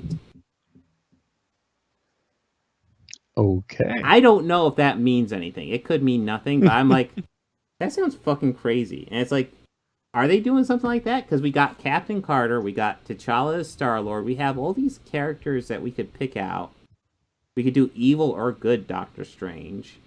Possibly evil Doctor Strange. I mean, I kind of really like the evil Doctor Strange, personally. Yeah. That's just me, though. What was the third one? Third one was, oh yeah. I'm not even sure who you'd pull from that. But yeah, pull, random characters from here. Yeah. There's potential in that. I don't want to be... I don't want these episodes to be too like rigid and they have to follow a certain formula to get to that end point. But at the same time, that also sounds kind of cool. Well, it does, but it would also get really stale if like they kept that formula for every single following episode after that. Yeah. Well, every like if they do that every season, I don't even know how. Oh yeah, no. I hope they don't do it every season. That would just be terrible. So yeah, I guess I don't know what I think of that, because like I read that description, I'm like, oh, that sounds fucking cool, and I'm also like, don't structure it too much, guys. Yeah. But yeah, I don't know. We'll see. We'll have to see how it works out. But we'll have to wait and see. This is the best episode yet. I think every episode has been the latest episode. Whatever the latest episode is, it's been the best one yet so far. Yeah, and it's usually been better than the one previously. Yeah. Yes. Absolutely. So yeah. Should I head on to my soapbox, or you have any final thoughts on this? I haven't seen much for the next episode, other than just the small promo, which just consisted of the opening of Iron Man, where he gets attacked in the Jeep, or the convoy, and he's hiding behind it. He sees the Stark missile, and then Killmonger saves him. Huh. That's as much as I've seen. The shot of it is an anime version of him taking that photo with his troop with the peace sign. Okay. Yeah. But yeah, I'm excited to see where this series goes. All right, for my soapbox today, I actually have it's going to be 2 parts. It's going to be very closely related because it's going to be about COVID, because everybody loves COVID. We aren't completely burnt out on it. We need more COVID in our lives. Yay, COVID. But anyways, we're going to start this out by talking about another podcaster. This is a marginally successful podcaster. You might have heard of him before. If you keep your ear to the news, you might have maybe heard him pop up once in a while. His name is Joe Rogan. Joe Rogan. Well, yeah, I don't think I've heard of him before either. So he's a newer guy. But anyways, he came out a few days ago and talked about threatening to sue CNN. And essentially he's saying, do I have to sue CNN because they're saying he's taking horse dewormer? And the question is, why would they be saying he's taking horse dewormer? Because, and we will get to that right now, because he does have he posted a video a few days before then, talked about how he had COVID and he was getting sick. And this is how the video went. And turns out I got COVID. We immediately threw the kitchen sink at it. All kinds of meds, monoclonal antibodies, ivermectin, Z-Pak, prednisone, everything. So it's worth noting, he goes off and he lists a whole bunch of stuff he took, including ivermectin. So why is CNN saying that he's taking horse dewormer? Because ivermectin is a dewormer. It's not specifically a horse dewormer, although the most common type of ivermectin is a horse dewormer. It's the type you can get without a prescription. It's the quality to get. It's the easiest one to get, and it's also the one lots of people are getting, and it's rumored to help with COVID. Now, unfortunately, there's no clear studies showing that actually helps with COVID, and it actually hasn't been approved for any antivirals. Lots of people are saying it is an antiviral. It's not, and they're still studying its effect for COVID. So Joe Rogan simply saying throwing ivermectin is something he's taking. Obviously, he's not taking the horse version. He's taking the human version. But the most common form is the horse version, and he's just threatening to sue CNN because they're saying he took horse dewormer when he said he took ivermectin. And that's an issue. And what I would simply ask Joe, because I know you're listening to this, because, we're podcasting brothers. We listen to each other. Joe, I know, and you've stressed this before, you're not a medical professional, but be careful with your words, because they matter. Lots of people are listening to you. I'm not saying you're going to get everything perfect, But I am saying, when you say you're going to take something like ivermectin, obviously, I hope your doctor explained to you that it's experimental at this point, and that, you need to be careful when taking it, because we don't know anything about it yet. It's way more experimental than the vaccine that's freely available. And you just need to be... That's something you should stress, Joe, because I know you're watching this, Joe. You better be. Yeah, Joe Rogan is watching us. He knows this. Well, yeah, I mean, I'd be mildly humbled if he did. Yeah. I think I personally think he's full of himself and he should get fucked, but that's my opinion. I'm not so harsh on him, but dude needs to be way more careful. Listen, Joe, you got a platform. Yeah. And I'm not saying you're going to get everything perfect, but, why is CNN saying you're taking horse dewormer? Because you said you took ivermectin, and the most common type of ivermectin is a fucking horse dewormer. So instead of threatening to sue CNN, explain to your audience, hey, I took the doctor-prescribed version ivermectin. It's still in the experimental phase. We don't know if it's safe. Don't go get horse dewormer. Rather than threatening to sue CNN, dude. Not cool. No, and I mean he has attacked all media outlets. Mm-hmm. I mean he almost everybody fucking has these times, but the big thing with him, and I'm learning more about this as you're talking. So I mean I knew he was sick and I knew he was also taking the medication, but I didn't realize that he talked about CNN and is threatening to sue them as well. He should know about anything if he had been talking about CNN or any other major news network for any period of time. Know that they don't really always do all their homework. No. So it is actually a side effect of the 24-hour news cycle. Wasn't going to get into that, but yes, it is absolutely a side effect of that. And but yeah, he needs to be a little bit more responsible with his platform. Mm-hmm. Though he has never really, in my opinion, used it that responsibly in the past. And I'm not asking that much. Hey, you say you're taking ivermectin. On your next show, explain, hey, this is experimental. You shouldn't be taking it unless you're 100% desperate. And honestly, I'll be frank, I don't know why Joe Rogan's taking it. He's fairly healthy. Unless things go drastically bad for him, he shouldn't be taking something that's experimental. Yeah.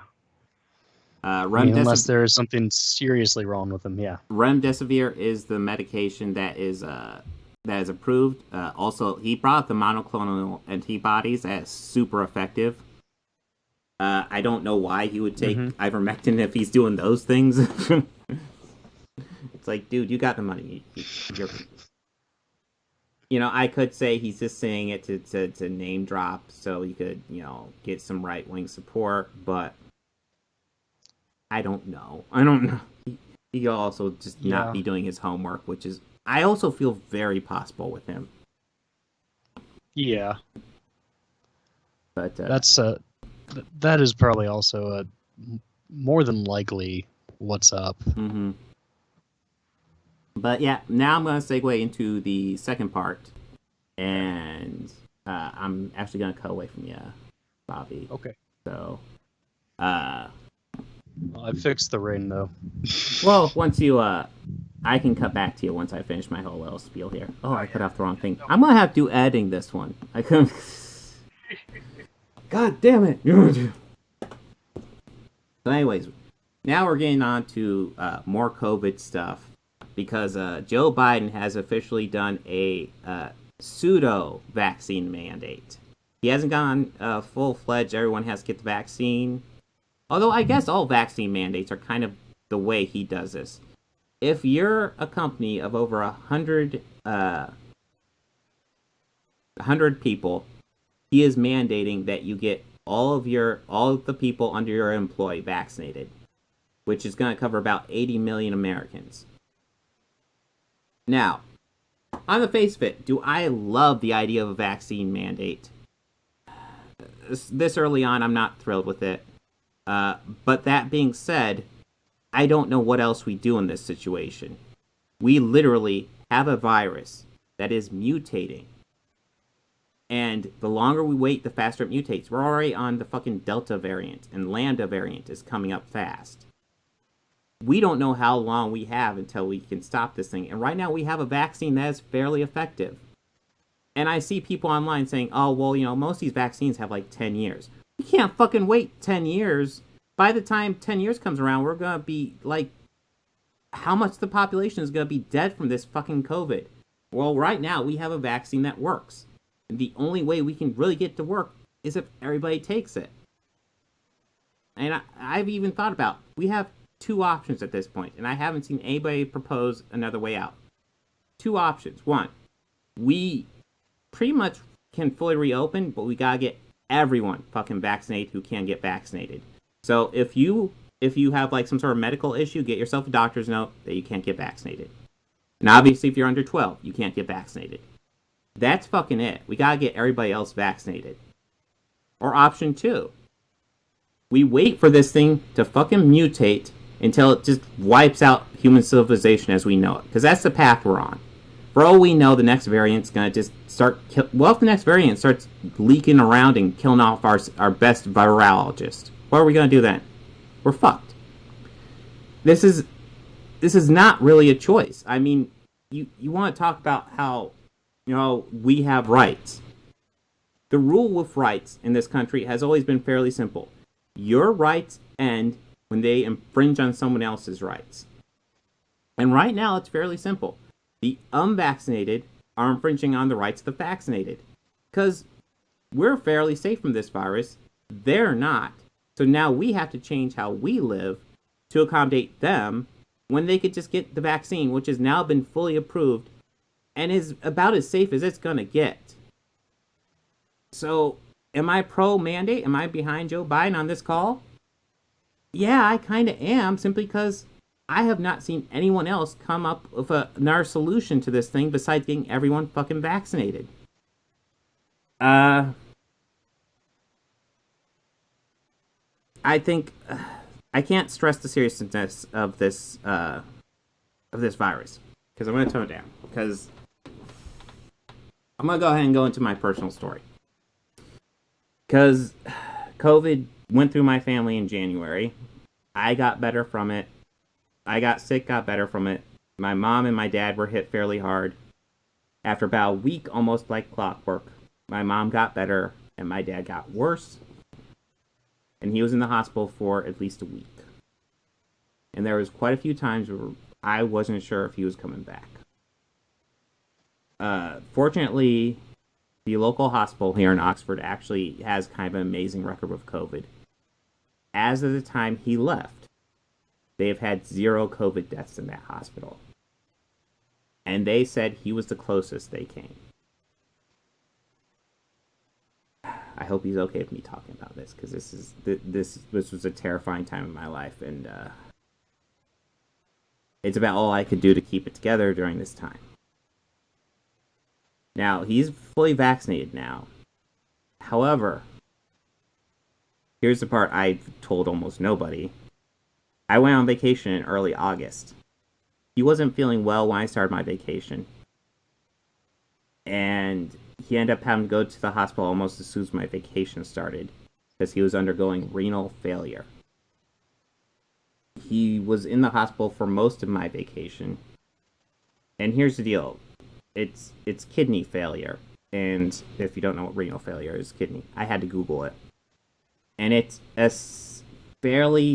not a common, but it's not an uncommon side effect for people who have been hit really hard from COVID. And once again, this was something that almost took him out.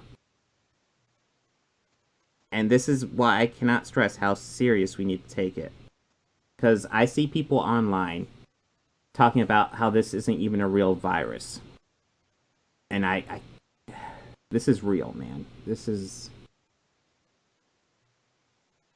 If we let it go on long enough, if you don't get hit by it, someone you love is going to get hit by it. And how many people do we have to sacrifice?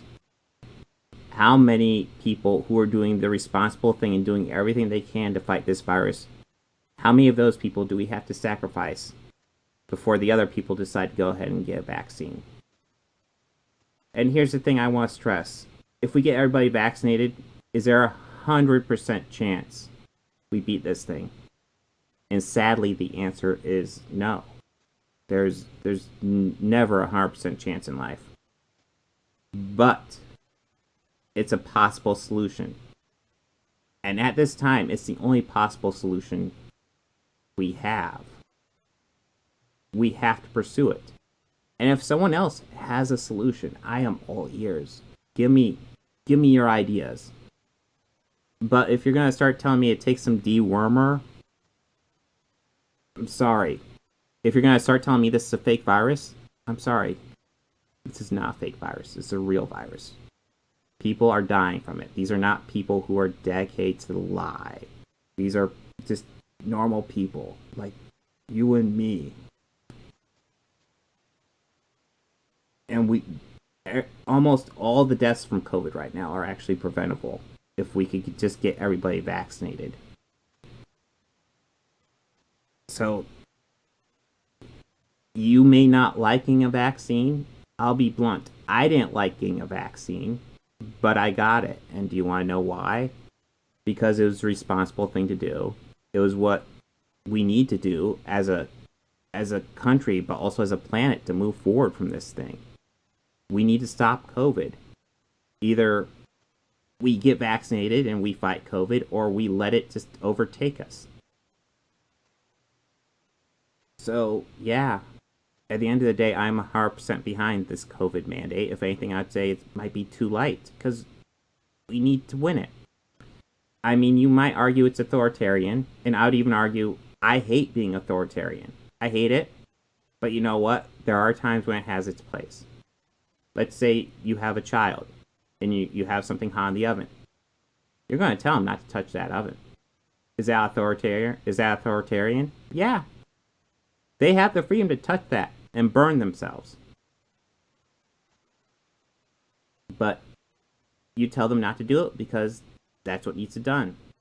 There's lots of things that you tell your child. There's lots of things you tell people. There's lots of things you make people do because it's in their own best interest as well as the best interest of the other people around them. So, when it comes to public health, I feel like authoritarianism kind of fits. Like I said, I'm not a fan of it, but we need to beat this thing. We need to do everything we can to beat this thing. This just seems like the only option. If you have another one, let me know. You still there, Bobby? Yes, I am. Okay. I gave my little speech. It was not as well. Oh, you're good. I had ideas to put together, and I kind of just bounced around with them. But You're good. Sometimes it's just better if you go from the heart. Yeah. You have any thoughts? No, I couldn't agree with you more. I want to get the vaccine? No. No. No, not fucking at all. I'm the most stubborn type of a person. I won't go to the doctor unless I feel like there's something wrong, or if I have something sticking out of my leg that is either bone or metal. Yeah, I never go to the doctor, even when I should. Yeah. And mostly that's just because of my shit health insurance. That's another topic. Yeah, that's a whole nother thing. That's a whole nother thing for another day. Mm-hmm. But did I want it? No. Did I get it? Yeah, because it was the responsible thing to do. Yeah. It's right. And I mean, I work in the food service industry, and it's really important because I think of stuff like, typhoid fever and Typhoid Mary, and how she was infected and making all this food and getting all these other people sick because her hands were touching it. And it's just, there's some people that I work with who have been reluctant to do so, even after the company offered a total of $100 to get vaccinated. If you get the 2 dose, you get 50 at the first dose and 50 at the second. If you get the J&J, you just get one and done. Yeah. However, though, the time frame that they allotted for it was it was for the current time. Mine was back in June. So. Oh wow! So are they not offering it anymore? Well, no, they had it for a short period of time when they offered it, And now in Columbus, where I live, they have a mask mandate throughout the whole city. And yeah, that comes with a lot of people complaining and bitching about it. But I mean, I get it. Do you think I want to stand over a stove and cook meat, like a lot of it every day, with a mask or a garb or a gaiter over my mouth? No, it fucking sucks. And the one guy I work with, he's a fryer. I can't imagine. Like, that must be fucking hell. I let the fan. I'm cool with him blowing fans and everything in there. Like, I get it. I get it. It's fucking hot. That job sucks. But dude, we all don't like it. But there are other people who complain about it, and it's like, it's not that bad. It really isn't that bad. Like, I worked all last summer wearing them, and that god awful heat of 2020. And that was just horrendous. Yeah. Oh my god. But even now, like, I'll still wear one even going into the store around my home, and it's usually a 20 to 80 mix. Like, you'll see a certain percentage of people wearing them. Like, actually, my fiance and I yesterday, we went down to our courthouse to finally get our marriage license and everything. That was actually a very painless ordeal, shockingly. Wow. Okay. No, we walked in, they finished with somebody, called us up, and we left with our license. Nice. Like, painless. It was more of a pain in the ass to park and to get to the actual floor. I mean, two bits of security. They had me take my belt off at one of them. Yeah. But that's another soapbox that I'll just do about Columbus sometime. Yeah. But even there, like, everyone was in a mask. Like, they were even stopping people before they even entered. Like, we have them here, go through security. Here you go. You have to wear these. Like, so it's being enforced in government buildings, so that's at least a good thing. But I did see one woman with something that was interesting. It must be a new version of a face shield. It had, like, brims like a sunglasses, but it went up to about right here, and it was a whole plastic shield that covered the whole face, but had lenses like sunglasses, all plastic, just covered the whole face. Well, that is one thing that I've wondered about. Because you see a lot of people with the face mask on. I will wear it. I don't know. I don't wear it probably as much as I should, because I know the way things are going, they're probably going to come back, and I just want to enjoy the time without it for a bit. Yeah, I was never one to wear it while I was driving, because usually I was the only one in my car. Oh yeah, no. Me and my fiance, so we already lived together. Yeah. But I would imagine most people currently wearing face masks are probably vaccinated. Yeah, I think so. Which is part of the issue. It's the people who are being responsible. Yeah, and it's also funny because right around the time that the statewide mandate lifted, like, the people who you started seeing walking around without them before were probably people who were fully vaxxed. Because I remember hearing on one of the local radio stations here that morning, or around that time on their morning show, that somebody was talking about wearing like a little Mylar with a clear package with her Vax card, and the whole reason for it is so people don't think she's a Republican. Yeah. Well, I mean, that's as crazy as that sounds. It was kind of still is a reality. I wear a button now that says fully vaxxed, and I wore it early on, and now I'm wearing it again. Just because it's important. Like, lots of people are like, you're just signal boosting, and it's like, yes, I am. That's the whole point. I want to normalize being fully vaxxed, because we need everyone fully vaxxed. No, absolutely. Like, it's kind of redundant at this point. And even around the time when I got it, it was right around the time I was finishing with my broadcasting school, and I was still helping out with their sports team quite a bit. And that required me to go to, like, different high schools, sit on the field of the football games and film football. So I'm around people. I mean, I still wore my mask, and that was a requirement. Like, even if you're fully vaxxed, you have to wear a mask at all times on the field. And that's cool with me. That's absolutely cool. The Cincinnati Comic Expo this weekend, that's the big thing. They're like, we're not going to do a vaccine mandate. We're not going to double check anything. We ask you to get vaccinated. but it's 100% required that you wear a face mask. You do not wear your face mask properly, you will be ejected. So no chin diapers. Yeah, no. Probably if you're gonna get something to eat, they'll allow that, but that's it. Yeah, but yeah. I mean, I have a kind of a small hobby that I put on the back burner, but I'll collect like little miniature enamel hat pins. They're usually about yay big, and I have this one of a plague doctor with like a little ribbon banner beneath it that says "Wash your damn hands." I keep that on my camera bag because it's usually the bag that I'll take out in public the most. And, I've had people comment on it. I've had people just, inform me of the hoax. Yes. And I just kind of roll my eyes and I just go, well, that is your opinion. Just how one man's profanity is another man's lyric. And I just turn around and just keep taking pictures. I mean, there's the people who have genuine concerns. Yeah. If you have a genuine concern, I feel for you. I really do. You do need to take it, but I feel for you. But if you're out there saying it's a hoax, then I'm sorry. I'm at the point where, just shut the fuck up and take it. I don't care if we have to hold you down at this point. Just fucking take it. I mean, I've often used this argument with some people that I've gotten into this little debate about. And, they just say, I just don't trust it. I just don't trust him. Like, hey, what's really awesome? And he's like, and they'd usually ask, well, what's that? Not having polio. Mm-hmm. Yeah. By the way, why? Do you know how debilitating polio was? Yeah.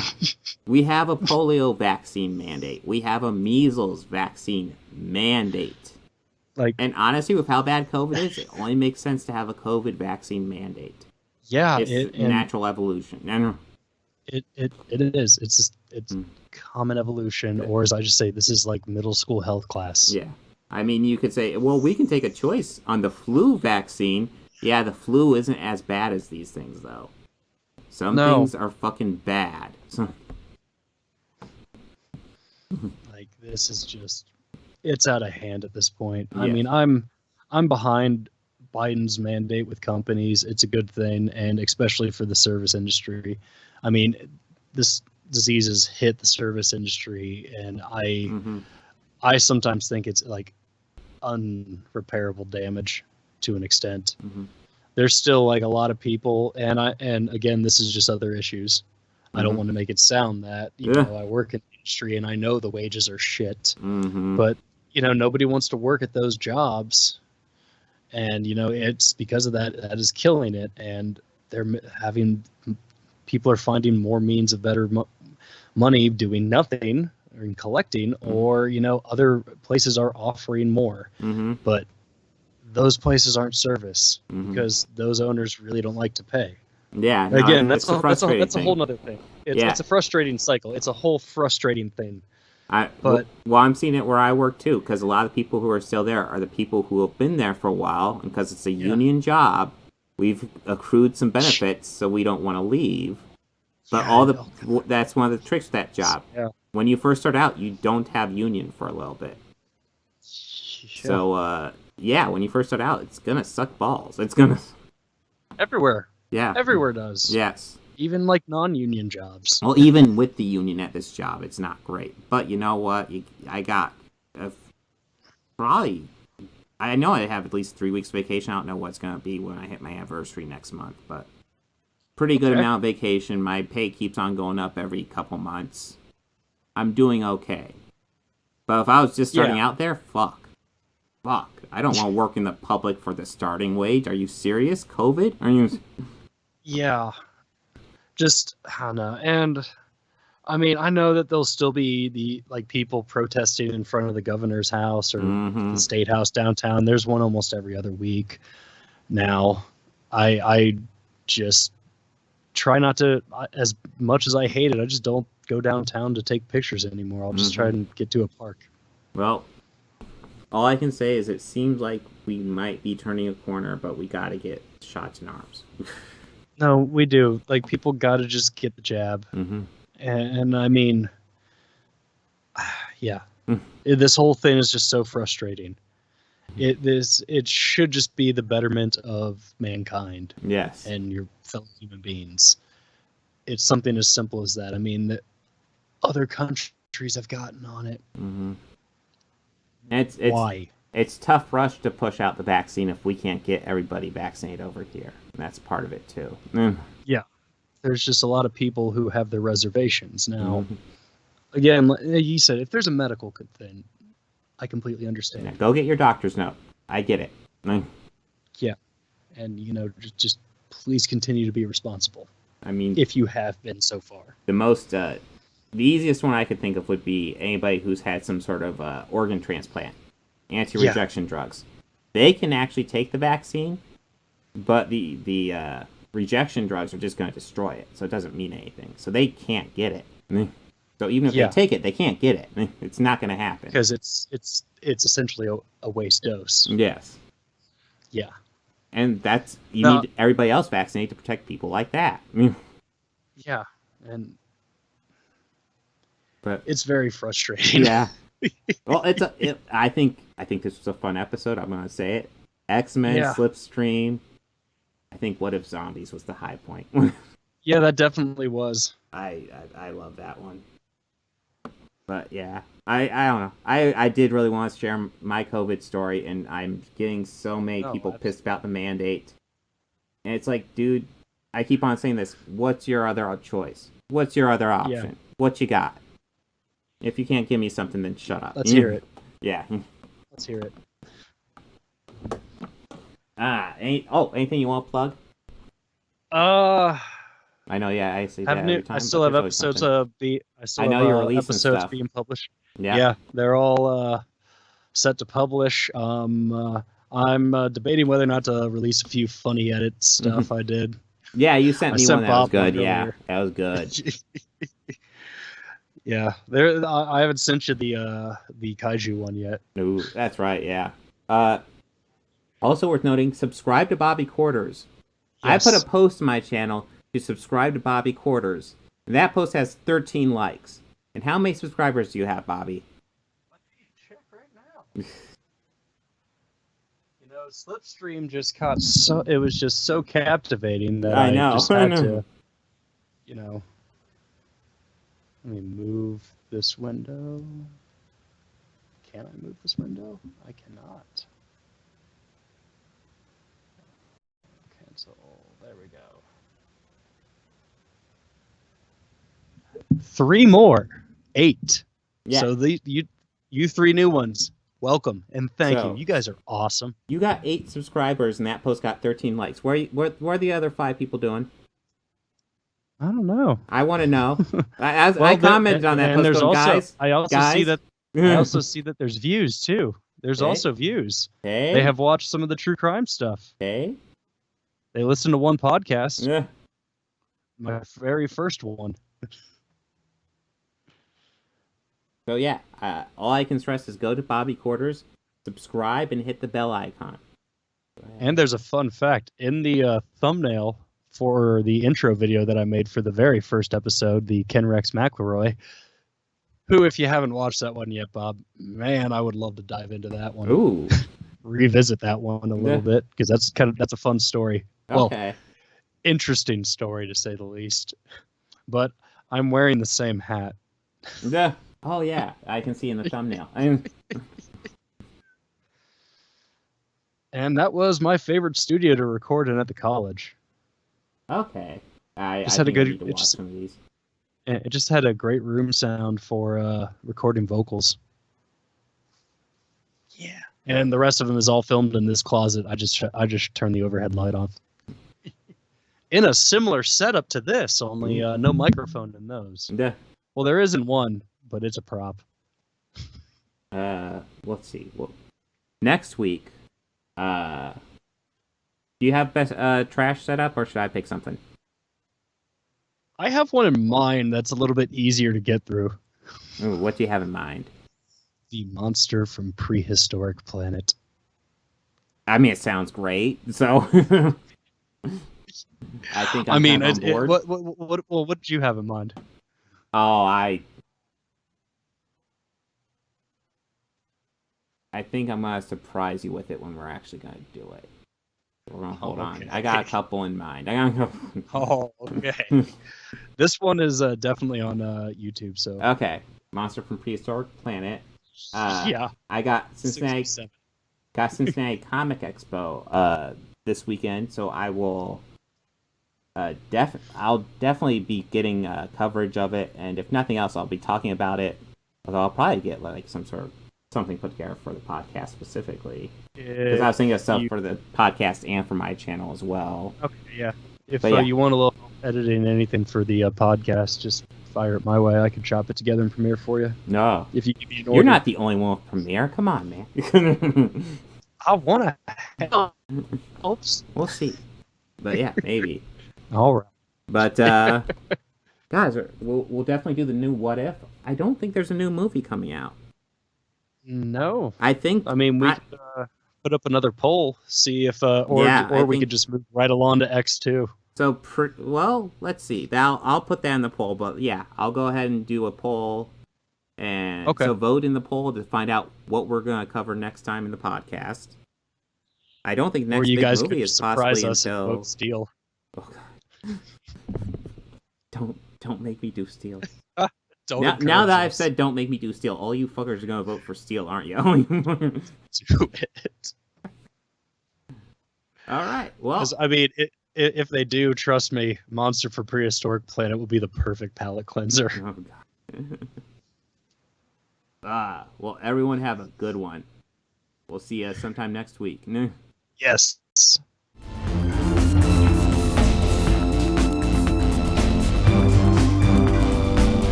I want to go ahead and add some audio credits at the end here.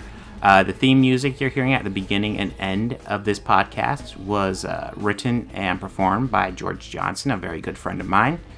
And my current Patreons are Fel Martins, David Lara, and Lindsay Pankhurst. If you'd like to become a patron, go ahead and follow the link down below. Anything you can provide would be incredibly helpful to this channel.